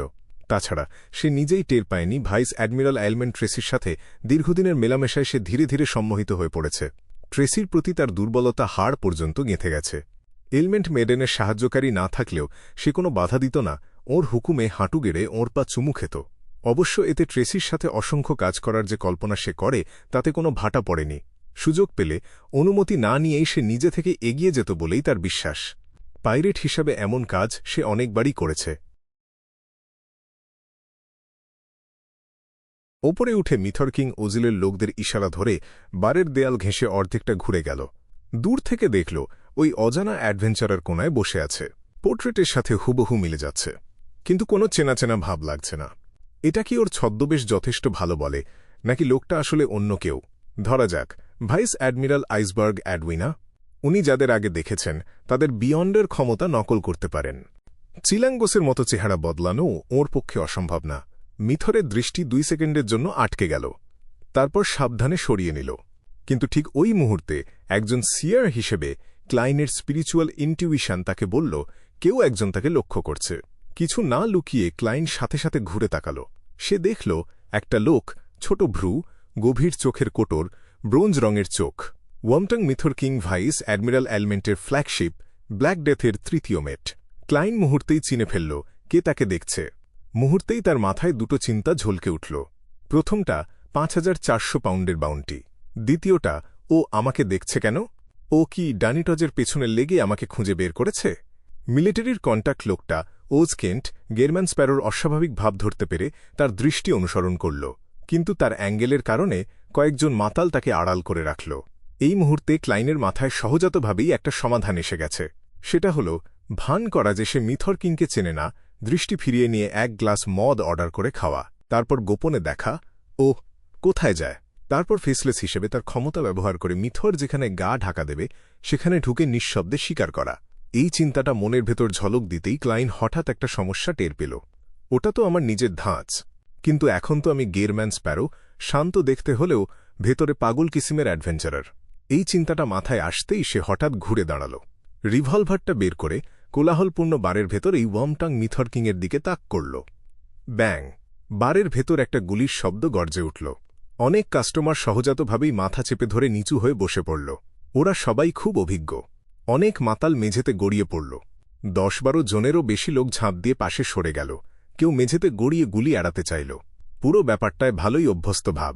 মিথর কিংও তাদের একজন, কিন্তু ক্লাইন আসলে ট্রিগার টানেনি। নিরীহ লোকজনের গায়ে গুলি লাগার ভয়ে সে ভয় পেয়েছিল। তার আর মিথরের মাঝে অনেক কাস্টমার ছিল। ওই গুলির শব্দটা আসলে এসেছিল তার ইলুশন ক্রিয়েশন ক্ষমতা থেকে। ঠিক ওই মুহূর্তে সবাই বসে পড়ায় তার সামনের পুরো দৃষ্টিপথ খুলে গেল। তাই সে নিজেকে পাশে ছুঁড়ে মেঝেতে শুয়ে পড়া মিথরের দিকে নিশানা করে এইবার সত্যিই ট্রিগার টানল। ব্যাং! অধ্যায় 599, ড্রাগন মাইট। ব্যাং! পিতলের গুলিটা বারের অর্ধেকটা পেরিয়ে সোজা ওয়ার্মটাং মিথর কিংয়ের শরীরের দিকে ছুটে গেল। কিন্তু ঠিক যখন গুলিটা তার গায়ে লাগতে যাচ্ছিল, মিথরের বাদামি চোখজোড়া হঠাৎ অন্ধকার হয়ে গেল। গুলিটা হঠাৎ বাঁক নিল, তার পথ একটু উপরের দিকে ঘুরে গেল, আর সেটা গিয়ে সরাসরি সোনালি বিয়ারে ভরা একটা কাঁচের গ্লাসে লাগল। বিকট শব্দে গ্লাসটার সঙ্গে সঙ্গে ভেঙে চুরমার হয়ে গেল। চারদিকে বিয়ার ছিটকে পড়ল। ঠিক সেই মুহূর্তে মিথর এক কাস্টমারের হাত থেকে একটা গ্লাস ছিনিয়ে নিল, হাত বাড়িয়ে সেটা ক্লাইনের দিকে ছুঁড়ে মারল। এটার কী লাভ? ক্লাইন শুধু একটু সরে গেল, গ্লাসটা তাকে মিস করে দেয়ালে গিয়ে ভাঙল। এই মুহূর্তে ওয়ার্মটাং মিথর হঠাৎ সামনের দিকে ঝাঁপিয়ে পড়ে গড়িয়ে বেসমেন্টের প্রবেশপথের দিকে ছুটল। সে ভেতরে ঢুকে সাহায্য নিতে চাচ্ছিল, অথবা কোনো গোপন পথ দিয়ে পালিয়ে যেতে চাচ্ছিল। সে আগেই নিশ্চিত হয়ে গিয়েছিল যে এই অচেনা পাগলা অ্যাডভেঞ্চারারটাই সেই অ্যাসাসিন যে হেলেনের ছদ্মবেশ ধরে ব্ল্যাক ডেথ জাহাজে উঠে ভাইস অ্যাডমিরাল এইলমেন্ট ট্রেসিকে টার্গেট করেছিল। তাছাড়া তার একের পর এক আক্রমণ, যেগুলো প্রায় সফল হয়ে গিয়েছিল, সেটাই তাকে বলে দিচ্ছিল ওয়ান-অন-ওয়ান লড়াইয়ে সে এই লোকের সাথে পারবে না। এটা পাইরেট অ্যাডমিরাল লেভেলের একজন পাওয়ার হাউস। ঠক ঠক ঠক! ক্লাইন দ্রুত ওয়ার্মটাং মিথরের পিছু নিল। সে ছিল দ্রুত আর ক্ষিপ্র। হট্টগোলে ভরা বারের ভেতরেও সে কারো গায়ে পা ফেলল গঠন। ক্লাইন দেখল বেসমেন্টের বাউন্সাররা রিভলভার হাতে উপরে উঠে আসছে, আর মিথর কিং এখনই বেসমেন্টে ঢুকে যাবে। বারের বাউন্সাররাও কাছে এসে পড়েছে। সে আর দেরি করল না। হঠাৎ সে তার বাম হাতের মুঠো শক্ত করল। কালো গ্লাভসটা মুহূর্তেই ঘন কালচে সোনালি আঁশে ঢেকে গেল। তার গাঢ় বাদামি চোখের মণিগুলো ফ্যাকাশে হয়ে গেল, আর সেগুলো লম্বালম্বি হয়ে উঠল। ঠিক সেই মুহূর্তে তাকে কেন্দ্র করে চারপাশে একটা অদৃশ্য তরঙ্গ ছড়িয়ে পড়ল। যেসব জায়গা দিয়ে এই তরঙ্গ গেল, সেখানকার কাস্টমাররা মাথা নিচু করে বসে থাকতে থাকতে নেতিয়ে পড়ল বা কাঁপতে শুরু করল। মিলিটারি কন্ট্যাক্ট ওজ কেন্টো স্পষ্টতই বুদ্ধি বিবেচনা হারিয়ে ফেলল, যেন সে দুনিয়ার সবচেয়ে ভয়ঙ্কর জিনিসটা দেখে ফেলেছে। সে শুধু পালিয়ে যেতে চাইল। কাছে এগিয়ে আসা বাউন্সারদের অবস্থাও আলাদা কিছু না। চরম আতঙ্ক তাদের বুকে চেপে বসল। তারা এলোমেলোভাবে এদিক ওদিক ছুটতে শুরু করল। পরিস্থিতি আরও ঘোলাটে হয়ে গেল। ঝন ঝন ঝন! বেসমেন্টের বাউন্সাররা তাদের অস্ত্র ছুঁড়ে ফেলে দিল। কেউ এক কোনায় গিয়ে নিজেকে গুটিয়ে নিল, কেউ আবার যেখানে ছিল সেখানেই কাঁপতে লাগল। তাদের প্যান্ট দ্রুত ভিজে উঠল। ওয়ার্মটাং মিথরের মনে হল তার গায়ে যেন বাজ পড়েছে। ভয়ে সে প্রবেশপথের কাছে গোল হয়ে দৌড়াতে শুরু করল। এটাই ছিল সাইকায়াট্রিস্টস যেটাকে ড্র্যাগনস মাইট বা মাস কেয়স নামেও ডাকা হয়। এটাই ছিল ক্লাইনের একমাত্র ক্রাউড কন্ট্রোল বিয়ন্ডার পাওয়ার। এই মুহূর্তে ক্লাইনের দ্রুত এগিয়ে আসা শরীর থামল না। কয়েক পা ফেলেই সে মিথরের পাশে এসে দাঁড়াল। ঠিক সেই মুহূর্তে তার মাথায় হঠাৎ একটা দৃশ্য ভেসে উঠল। মিথর, যাকে দেখে মনে হচ্ছিল চরম আতঙ্কে ডুবে আছে, হঠাৎ মাথা তুলে ডান হাতের ঘুষি ছুড়ল, সরাসরি ক্লাইনের মাথা লক্ষ্য করে। কোনো চিন্তাভাবনা ছাড়াই ক্লাইন তার দ্য ফুলের বিপদ সম্পর্কিত ইন্টুইশনের উপর পুরো ভরসা রাখল। সে সঙ্গে সঙ্গে ঝুঁকে শরীরটাকে পাশের দিকে ঘুরিয়ে নিল। প্রায় ঠিক একই সময়ে ওয়ার্মটাং মিথর হঠাৎ মাথা তুলল। তার বাদামি চোখজোড়া অন্ধকার আর স্বচ্ছ, কোনো ঘোলাটে ভাব নেই। কোনো এক ফাঁকে সে ড্র্যাগনস মাইটের প্রভাব ঝেড়ে ফেলেছে। এটা ক্লাইনের ধারণার বাইরে ছিল। ব্যাং! মিথরের পেশিগুলো ফুলে উঠল। সে পিঠ বাঁকিয়ে কামানের গোলার মতো একটা ঘুষি ছুঁড়ল, কিন্তু সে তার টার্গেট পেল না। ঘুষিটা গিয়ে লাগল প্রবেশপথের দেয়ালে। ক্র্যাক! যেখানে তার মুষ্টি লাগল, সেখান থেকে গুঁড়ো গুঁড়ো ইটের টুকরো উড়ল। দ্রুতই একটা বিশাল গর্ত তৈরি হল, যেটার চারপাশে যেন মাকড়সার জালের মতো ফাটল ছড়িয়ে পড়ল। পুরো বারটা যেন কেঁপে উঠল। ঘুষির শক্তি রিভলভারের গুলির চেয়েও অনেক বেশি, কিন্তু এই মুহূর্তে ক্লাইন ইতিমধ্যেই তার পিছনে চলে এসেছে। তার শরীরটা আবার সোজা হয়ে গেল, গ্লাভসটা যেন একটা সোনালি আস্তরণে ঢাকা পড়ল। তার বাদামি চোখজোড়ায় দুটো বিদ্যুতের ঝলকানি জ্বলে উঠল, সেগুলো গুলির মতো ছিটকে বেরিয়ে এলো। ইন্টারোগেটর সাইকিক পিয়ার্সিং। মিথর কিং তীক্ষ্ণ চিৎকার দিল, কিন্তু সে মাটিতে পড়ল না। সে ব্যথায় কুঁকড়ে গড়াতে লাগল, 2 হাত দিয়ে মাথা ঢাকার চেষ্টা করল। কিছুক্ষণের মধ্যেই সে জাদুমন্ত্রের মতো সাইকিক পিয়ার্সিংয়ের ব্যথা থেকে বেরিয়ে এলো, কিন্তু কপালে সে অনুভব করল বরফ ঠান্ডা ধাতু।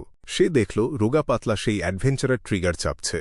এত কাছের দূরত্বে যদিও সাইকিক পিয়ার্সিংয়ের প্রভাব মাত্র 1 সেকেন্ড টিকতে পারে, ক্লাইনের জন্য সেটাই যথেষ্ট ছিল ডান হাত তুলে রিভলভারের নলটা ওয়ার্মটাং মিথর কিংয়ের মাথায় ঠেকানোর জন্য।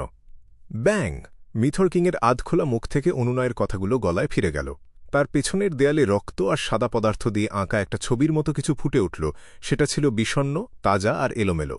তার চোখের ঔজ্জ্বল্য নিভে গেল, মিথর পেছনে কাত হয়ে পড়ল, দেয়ালে হেলান দিয়ে ধীরে ধীরে মেঝেতে গড়িয়ে পড়ল।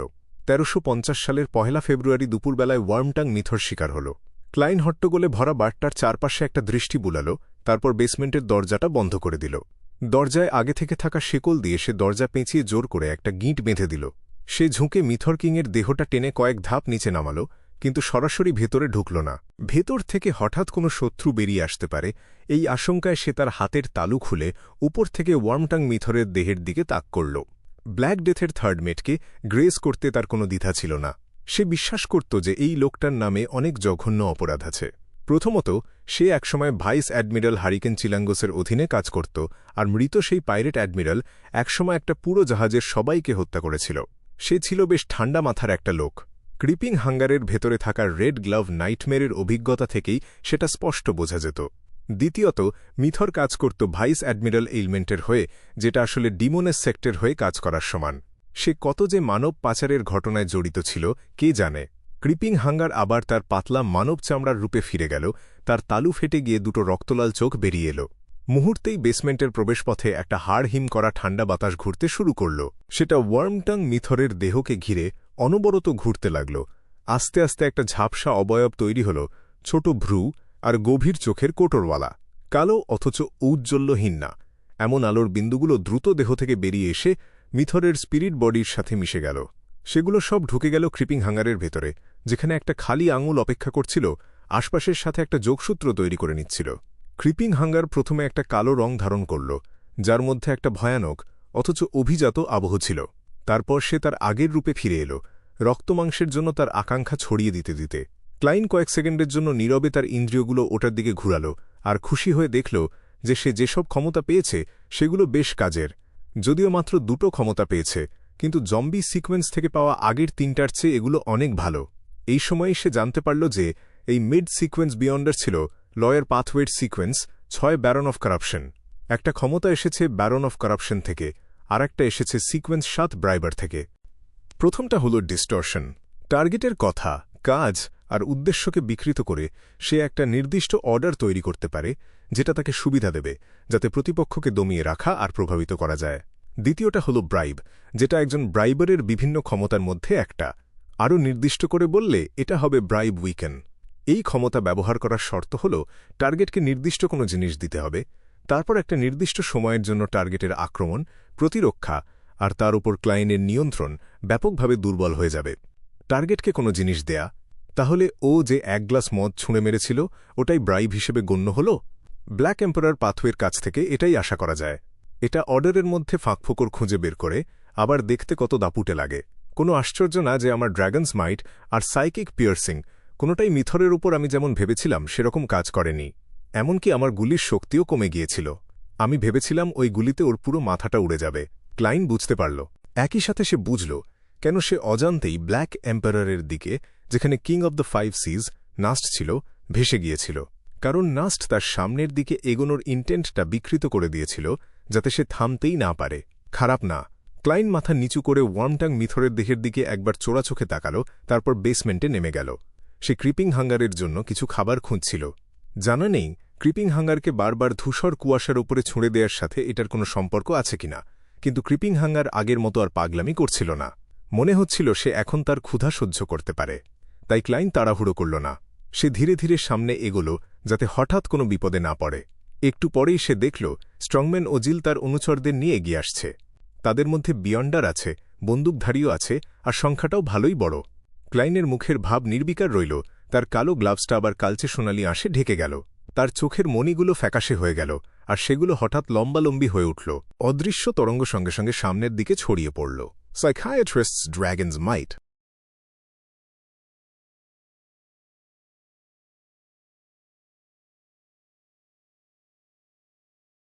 অধ্যায় 600। জায়গাটা খালি করা। ড্রাগনস মাইট চারদিকে ছড়িয়ে পড়ল। স্ট্রংম্যান ওজিল আর তার লোকজন থরথর করে কাঁপতে লাগল। মনে হচ্ছিল যেন একটা বিশাল হাতুড়ি তাদের উপর আঘাত হেনেছে। হঠাৎ করেই কেউ কেউ চারদিকে দৌড়াতে শুরু করল। কোনো লক্ষ্য ছাড়াই পালাতে লাগল তারা। কেউ একই জায়গায় গোল গোল ঘুরতে লাগল। আবার অনেকে এক জায়গায় দাঁড়িয়ে অনিয়ন্ত্রিতভাবে কাঁপতে লাগল। প্রত্যেকের প্রতিক্রিয়া ছিল আলাদা। আগেরবারের মতো ক্লাইনের এবার তাড়া ছিল না। তখন তার ভয় ছিল ওয়ার্মটাং মিথর সামলে উঠতে পারে। প্রতিটা সেকেন্ড গুনে গুনে কাজ করতে হয়েছিল। কিন্তু এখন ক্লাইনের হাতে অনেক সময় ছিল। চারপাশটা ভালো করে দেখার সুযোগ ছিল। সে এক ঝলকেই পরিস্থিতিটা বুঝে ফেলল। আলাদা আলাদা প্রতিক্রিয়া আসছে মানসিক শক্তি আর সহ্য ক্ষমতার ভিন্নতার কারণে। যারা সবচেয়ে দুর্বল আর সাধারণ মানের, তারা পাগলের মতো দৌড়াচ্ছিল। সাধারণ মানুষের মধ্যে যাদের মানসিক শক্তি একটু বেশি, তারা লক্ষ্যহীনভাবে এদিক ওদিক ঘুরছিল।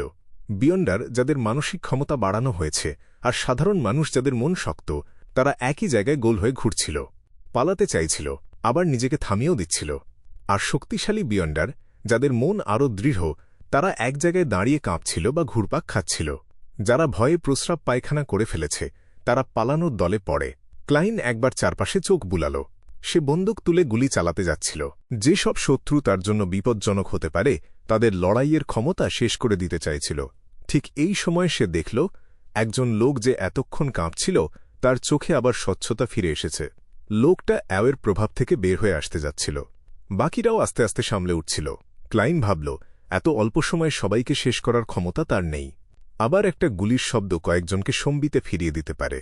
আর বিভিন্ন বিয়ন্ডার যখন তাদের ক্ষমতা একসাথে কাজে লাগায়, তখন তাকেও ক্ষতি করতে পারে। ক্লাইন মতো পাল্টাল। সে তার বাম হাতের গ্লাভসটাকে একটা অশুভ, চকচকে কালো রঙে ঢেকে দিল।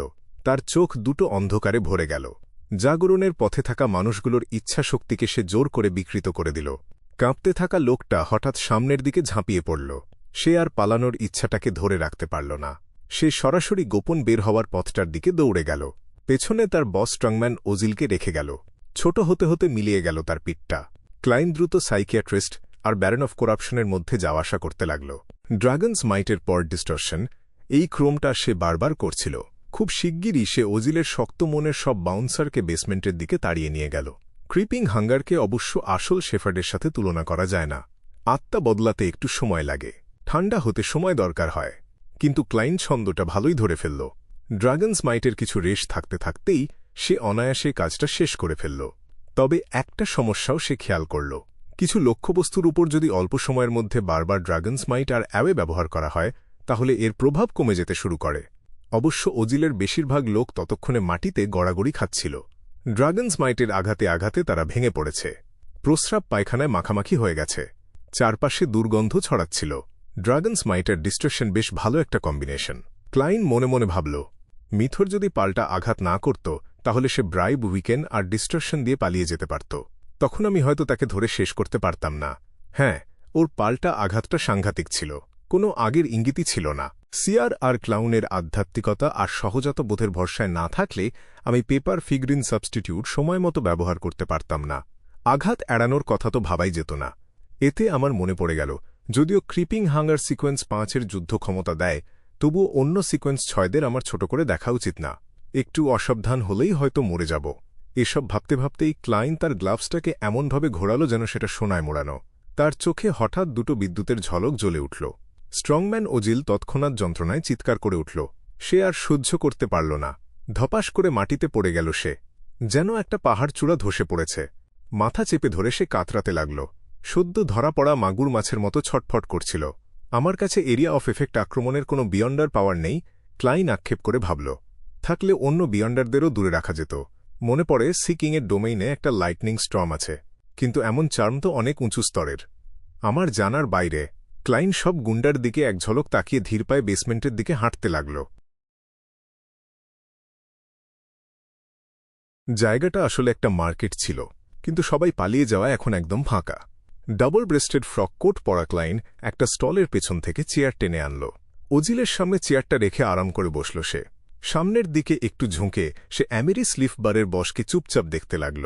ওজিল কিছুক্ষণ গড়াগড়ি করার পর সেই অসহ্য ব্যথা থেকে কিছুটা সামলে উঠল, কিন্তু মাথাটা তখনও দাবড়ে দাবড়ে যন্ত্রণা দিচ্ছিল। সে উঠে দাঁড়াতে যাচ্ছিল, ঠিক সেই সময়েই দেখতে পেল এক জোড়া ফ্যাকাশে চোখ। চোখ দুটোতে ফ্যাকাশে সোনালি আলো প্রতিফলিত হচ্ছিল, আর দেখল গাঢ় সোনালি আঁশে ঢাকা একটা গ্লাভস। সেই মুহূর্তে তার কপাল বেয়ে ঠান্ডা ঘাম গড়িয়ে পড়ছিল। তার মনে হল ক্লাইনের চোখের ভেতরে একের পর এক ঘূর্ণি তৈরি হচ্ছে, সব মনোযোগ শুষে নিচ্ছে সেগুলো। ক্লাইন শান্ত গলায় জিজ্ঞেস করল, তুমি কি একসময় জলদস্যু ছিলে? ওজিল বুঝতে পারল লোকটার প্রশ্নের উত্তর দেওয়ার তীব্র ইচ্ছা তার মনে জেগে উঠেছে। এটাই তো সাইকোলজিক্যাল কিউ। ক্লাইন একই সুরে আবার জিজ্ঞেস করল, রাজ্যের আইন ভেঙে অতীতে কি কি করেছ তুমি? ওজিল কিছুই লুকাল না। জলদস্যু হিসাবে আর অ্যামেরিস লিফ বারের বস হিসেবে যা যা করেছে সব খুলে বলল। লাইনার লুট করা, মেয়ে যাত্রীদের ধর্ষণ, নির্দোষ মানুষ খুন, প্রতিযোগীদের আঘাত করা, তাদের পরিবারের লোকজনকে অপহরণ করা, অ্যাম্বুশ বসিয়ে গোটা পরিবারকে সমুদ্রের তলায় ডুবিয়ে দেওয়া। ক্লাইন চুপচাপ সব শুনল। তার ঠোঁটের কোণে আস্তে আস্তে একটা হাসি ফুটে উঠল। সে বাম হাতের তালুটা ডান হাতে চাপড় দিয়ে বলল, বাহ, কি চমৎকার একজন জলদস্যু আর মোটামুটি একজন গ্যাং বস। এই প্রশংসার মধ্যেই সে তার বাম হাত বাড়িয়ে দিল। পাতলা মানুষের চামড়ার উপর একটা ভয়ঙ্কর মুখ খুলে গেল। বেসমেন্টে কর্কশ চিৎকার ছড়িয়ে পড়ল, কিন্তু কয়েক সেকেন্ড পরেই থেমে গেল। শুধু প্রতিধ্বনি রয়ে গেল। ক্লাইন তার চেয়ারে বসে রইল। চোখের সামনে ধীরে ধীরে উজ্জ্বল আলোর বিন্দুগুলো জড়ো হতে দেখল। তার চারপাশে যেসব গুন্ডা ভয়ে নিজেদের নোংরা করে ফেলেছিল, তারা সহজাত প্রবৃত্তিতে ক্লাইনের কাছ থেকে সরে যেতে লাগল। হামাগুড়ি দিতে দিতে মাটিতে দাগ রেখে গেল তারা। কিছুক্ষণ পর ক্লাইন ধীরে ধীরে উঠে দাঁড়াল। ঝুঁকে একটা গোলাকার বিশুদ্ধ আলোর বল তুলে নিল সে, আকারে একটা শিশুর মুঠোর সমান। ওজিলের জামার ভেতর থেকে মানিব্যাগটাও বের করে নিল। টাকার গোছাটা কত মোটা, একটু চোরা চোখে দেখে নিয়ে দুটো জিনিসই সে গুছিয়ে রাখল। রিভলভারটা হোলস্টারে রেখে দিল। তারপর তার হাফ টপ হ্যাটটা খুলে কোনায় কাঁপতে থাকা গুন্ডাদের দিকে মাথা নুয়ে অভিবাদন জানাল। সব কাজ শেষ করে ক্লাইন আন্ডারগ্রাউন্ড এলাকাটা একবার দেখে নিল। আফসোসের ব্যাপার হল, সেফের মতো কোনো জিনিস সে খুঁজে পেল না। শুধু রাস্তাটা দিয়ে ফিরে আসা ছাড়া আর কিছু করার ছিল না। ওয়ানটাং মিথরকিংয়ের লাশটা তুলে নিয়ে সে প্রবেশপথের দিকে হাঁটল। 2 সেকেন্ড থামল ক্লাইন। বাইরের দৃশ্যটা তার মনে স্বাভাবিকভাবেই ভেসে উঠল। সে আবিষ্কার করল, যেসব বাউন্সার দরজা খুলে সাহায্য করতে আসবে বলে ভেবেছিল, সে তারা ইতোমধ্যে উধাও। এইমাত্রে ড্রাগনস মাইট থেকেই কি বুঝে গেছে এটা বিয়ন্ডারদের মধ্যে লড়াই, তাই সরে পড়েছে? জলদস্যুদের এলাকায় এটা স্বাভাবিকই। কিছু সাধারণ মানুষেরও বিয়ন্ডার সম্পর্কে ধারণা থাকতে পারে। মনে হচ্ছে এখানে এ ধরনের ব্যাপার প্রায়ই ঘটে। কোনো পলাতক হঠাৎ ম্যান্ডেটেড পানিশারদের হাতে গ্রেপ্তার হল। ক্লাইন ধাতব শেকলটা খুলে দিল। যাওয়ার পথে মিথরকিংয়ের পকেট থেকে তার টাকাটাও তুলে নিল। আয়টা গুনে দেখার ইচ্ছেটা সে চেপে রাখল। একটা পেপার ফিগ্রিন পুড়িয়ে বাইরে ছুঁড়ে দিল। তারপর প্রবেশদ্বারের দরজা খুলে মিথরের লাশটা নিয়ে বের হয়ে এল। এই মুহূর্তে বারের বেশিরভাগ কাস্টমারই চলে গেছে। মাত্র 8-9 জন বিভিন্ন জায়গায় লুকিয়ে ফলাফল দেখার জন্য অপেক্ষা করছিল। ক্লাইন কোনো অভিব্যক্তি ছাড়াই চারপাশে চোখ বুলাল। দেখল সব দৃষ্টি দ্রুত সরে যাচ্ছে। একমাত্র যে লোকটা সরাসরি তার দিকে তাকানোর সাহস দেখাল, সে হল ওজকেন্ট। ভ্রু কুঁচকে সে গেরম্যান স্প্যারোকে দেখছিল। লোকটা ধীরে ধীরে একটা লাশ বহন করে আসছিল। ধপাস! লাশটা তার সামনে এসে পড়ল। একটা টেবিলের উপর আছড়ে পড়ল। ওজকেন্টের চোখ স্থির হয়ে গেল। তার চোখের মণি মুহূর্তেই সংকুচিত হয়ে গেল। ওয়ার্মটাং মিথরকিং, ভাইস অ্যাডমিরাল এইলমেন্টের তৃতীয় সঙ্গী মিথরকিং। হতবাক হয়ে সে মুখ তুলল। আরেকবার চুরি করে গেরম্যান স্প্যারোর দিকে তাকাল। ক্লাইন মৃদু হাসল। আমার বাউন্টির কথা মনে রেখো।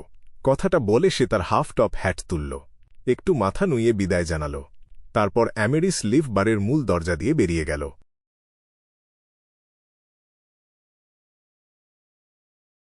বায়াম হারবার, হোয়াইট আগেট জাহাজে। অ্যাল্যান্ড দেখল তার ক্যাপ্টেনের কেবিনের দরজাটা সজোরে খুলে গেছে। সে অবাক হয়ে জিজ্ঞেস করল, কেন্ট, কি হয়েছে? ওজকেন্ট বিকৃত মুখে পাল্টা জিজ্ঞেস করল, অ্যাল্যান্ড, তুমি আমার সাথে কি ধরনের দানবের পরিচয় করিয়ে দিলে? গেরম্যান স্প্যারো। অ্যাল্যান্ড একটু অনিশ্চিতভাবে পাল্টা প্রশ্ন করল। ওজকেন্ট মাথা নাড়ল। ও ওয়ার্মটাং আর স্ট্রংম্যানকে চোখের পলকে মেরে ফেলেছে। অ্যামেরিস লিফ বারের ভেতরেই, আমার সামনেই। 5 মিনিটও লাগেনি। তার মনে হচ্ছিল সে পাগল হয়ে যাচ্ছে। মিথর কিং? অ্যালান্ড জিজ্ঞেস করল, কিন্তু মনে হচ্ছিল সে নিজেই নিজের কাছে নামটা আবার বলছে। তারপর তার মুখে একটা বিদ্রুপাত্মক হাসি ফুটে উঠল। দেখা যাচ্ছে উপরের লোকদের কাছে রিপোর্ট করতেই হবে। সে ব্লেজিং ড্যানিটজ বা স্টিল মাভেতির মৃত্যুর কথা তুলল না। ঠিক আছে, ওজকেন্ট ঠিক এই কথাটাই শুনতে চাইছিল। বিকেল 3টায় গভর্নর জেনারেলের অফিসের কাছে একটা বাগান বাড়ির ভেতরে অ্যালান্ড আর ওজকেন্ট একটা মার্জিতভাবে সাজানো ড্রয়িং রুমে বসেছিল। তারা একজন গুরুত্বপূর্ণ ব্যক্তির উত্তরের অপেক্ষা করছিল। কিছুক্ষণ পর সিঁড়ি বেয়ে নেমে এলো একজন তরুণ। তার সোনালি চুল পরিপাটি করে পেছন দিকে আঁচড়ানো। সে দুজনকে বলল, জেনারেল বলেছেন, যেহেতু লোকটা এখন আপাতত কোনো শত্রুতা দেখাচ্ছে না, আমরা আগের চুক্তি মেনে চলব। আগের মতো সহযোগিতা চলবে। তবে আমাদের সাবধান থাকতে হবে। ব্যাকল্যান্ডে টেলিগ্রাম পাঠাও। সমুদ্রে তার আসল পরিচয় আর উদ্দেশ্য গোপনে তদন্ত করো। আর হ্যাঁ, ও যে মিথর কিংকে মেরেছে এই খবরটা ছড়িয়ে দাও জলদস্যুদের মধ্যে। হ্যাঁ, লুয়ান। স্পষ্ট নির্দেশ পেয়ে অ্যালান্ড আর ওজকেন্ট সাথে সাথে স্বস্তির নিঃশ্বাস ফেলল।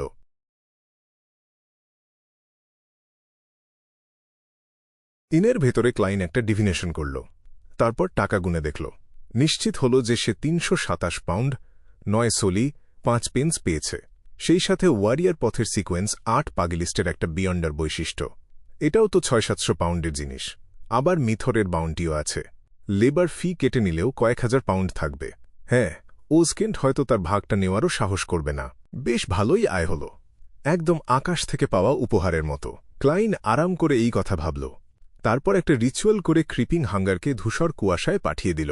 সত্যি বলতে, ড্রাগনস মাইট, ফ্রেঞ্জি আর সাইকোলজিক্যাল কিউ, এই 3টে বিয়ন্ডার পাওয়ার তার বেশ কাজে লাগছিল। হাতছাড়া করতে মন চাইছিল না। কিন্তু সে মিস জাস্টিসকে কথা দিয়ে ফেলেছে। শেষ পর্যন্ত সে তার প্রতিশ্রুতি রাখারই সিদ্ধান্ত নিল।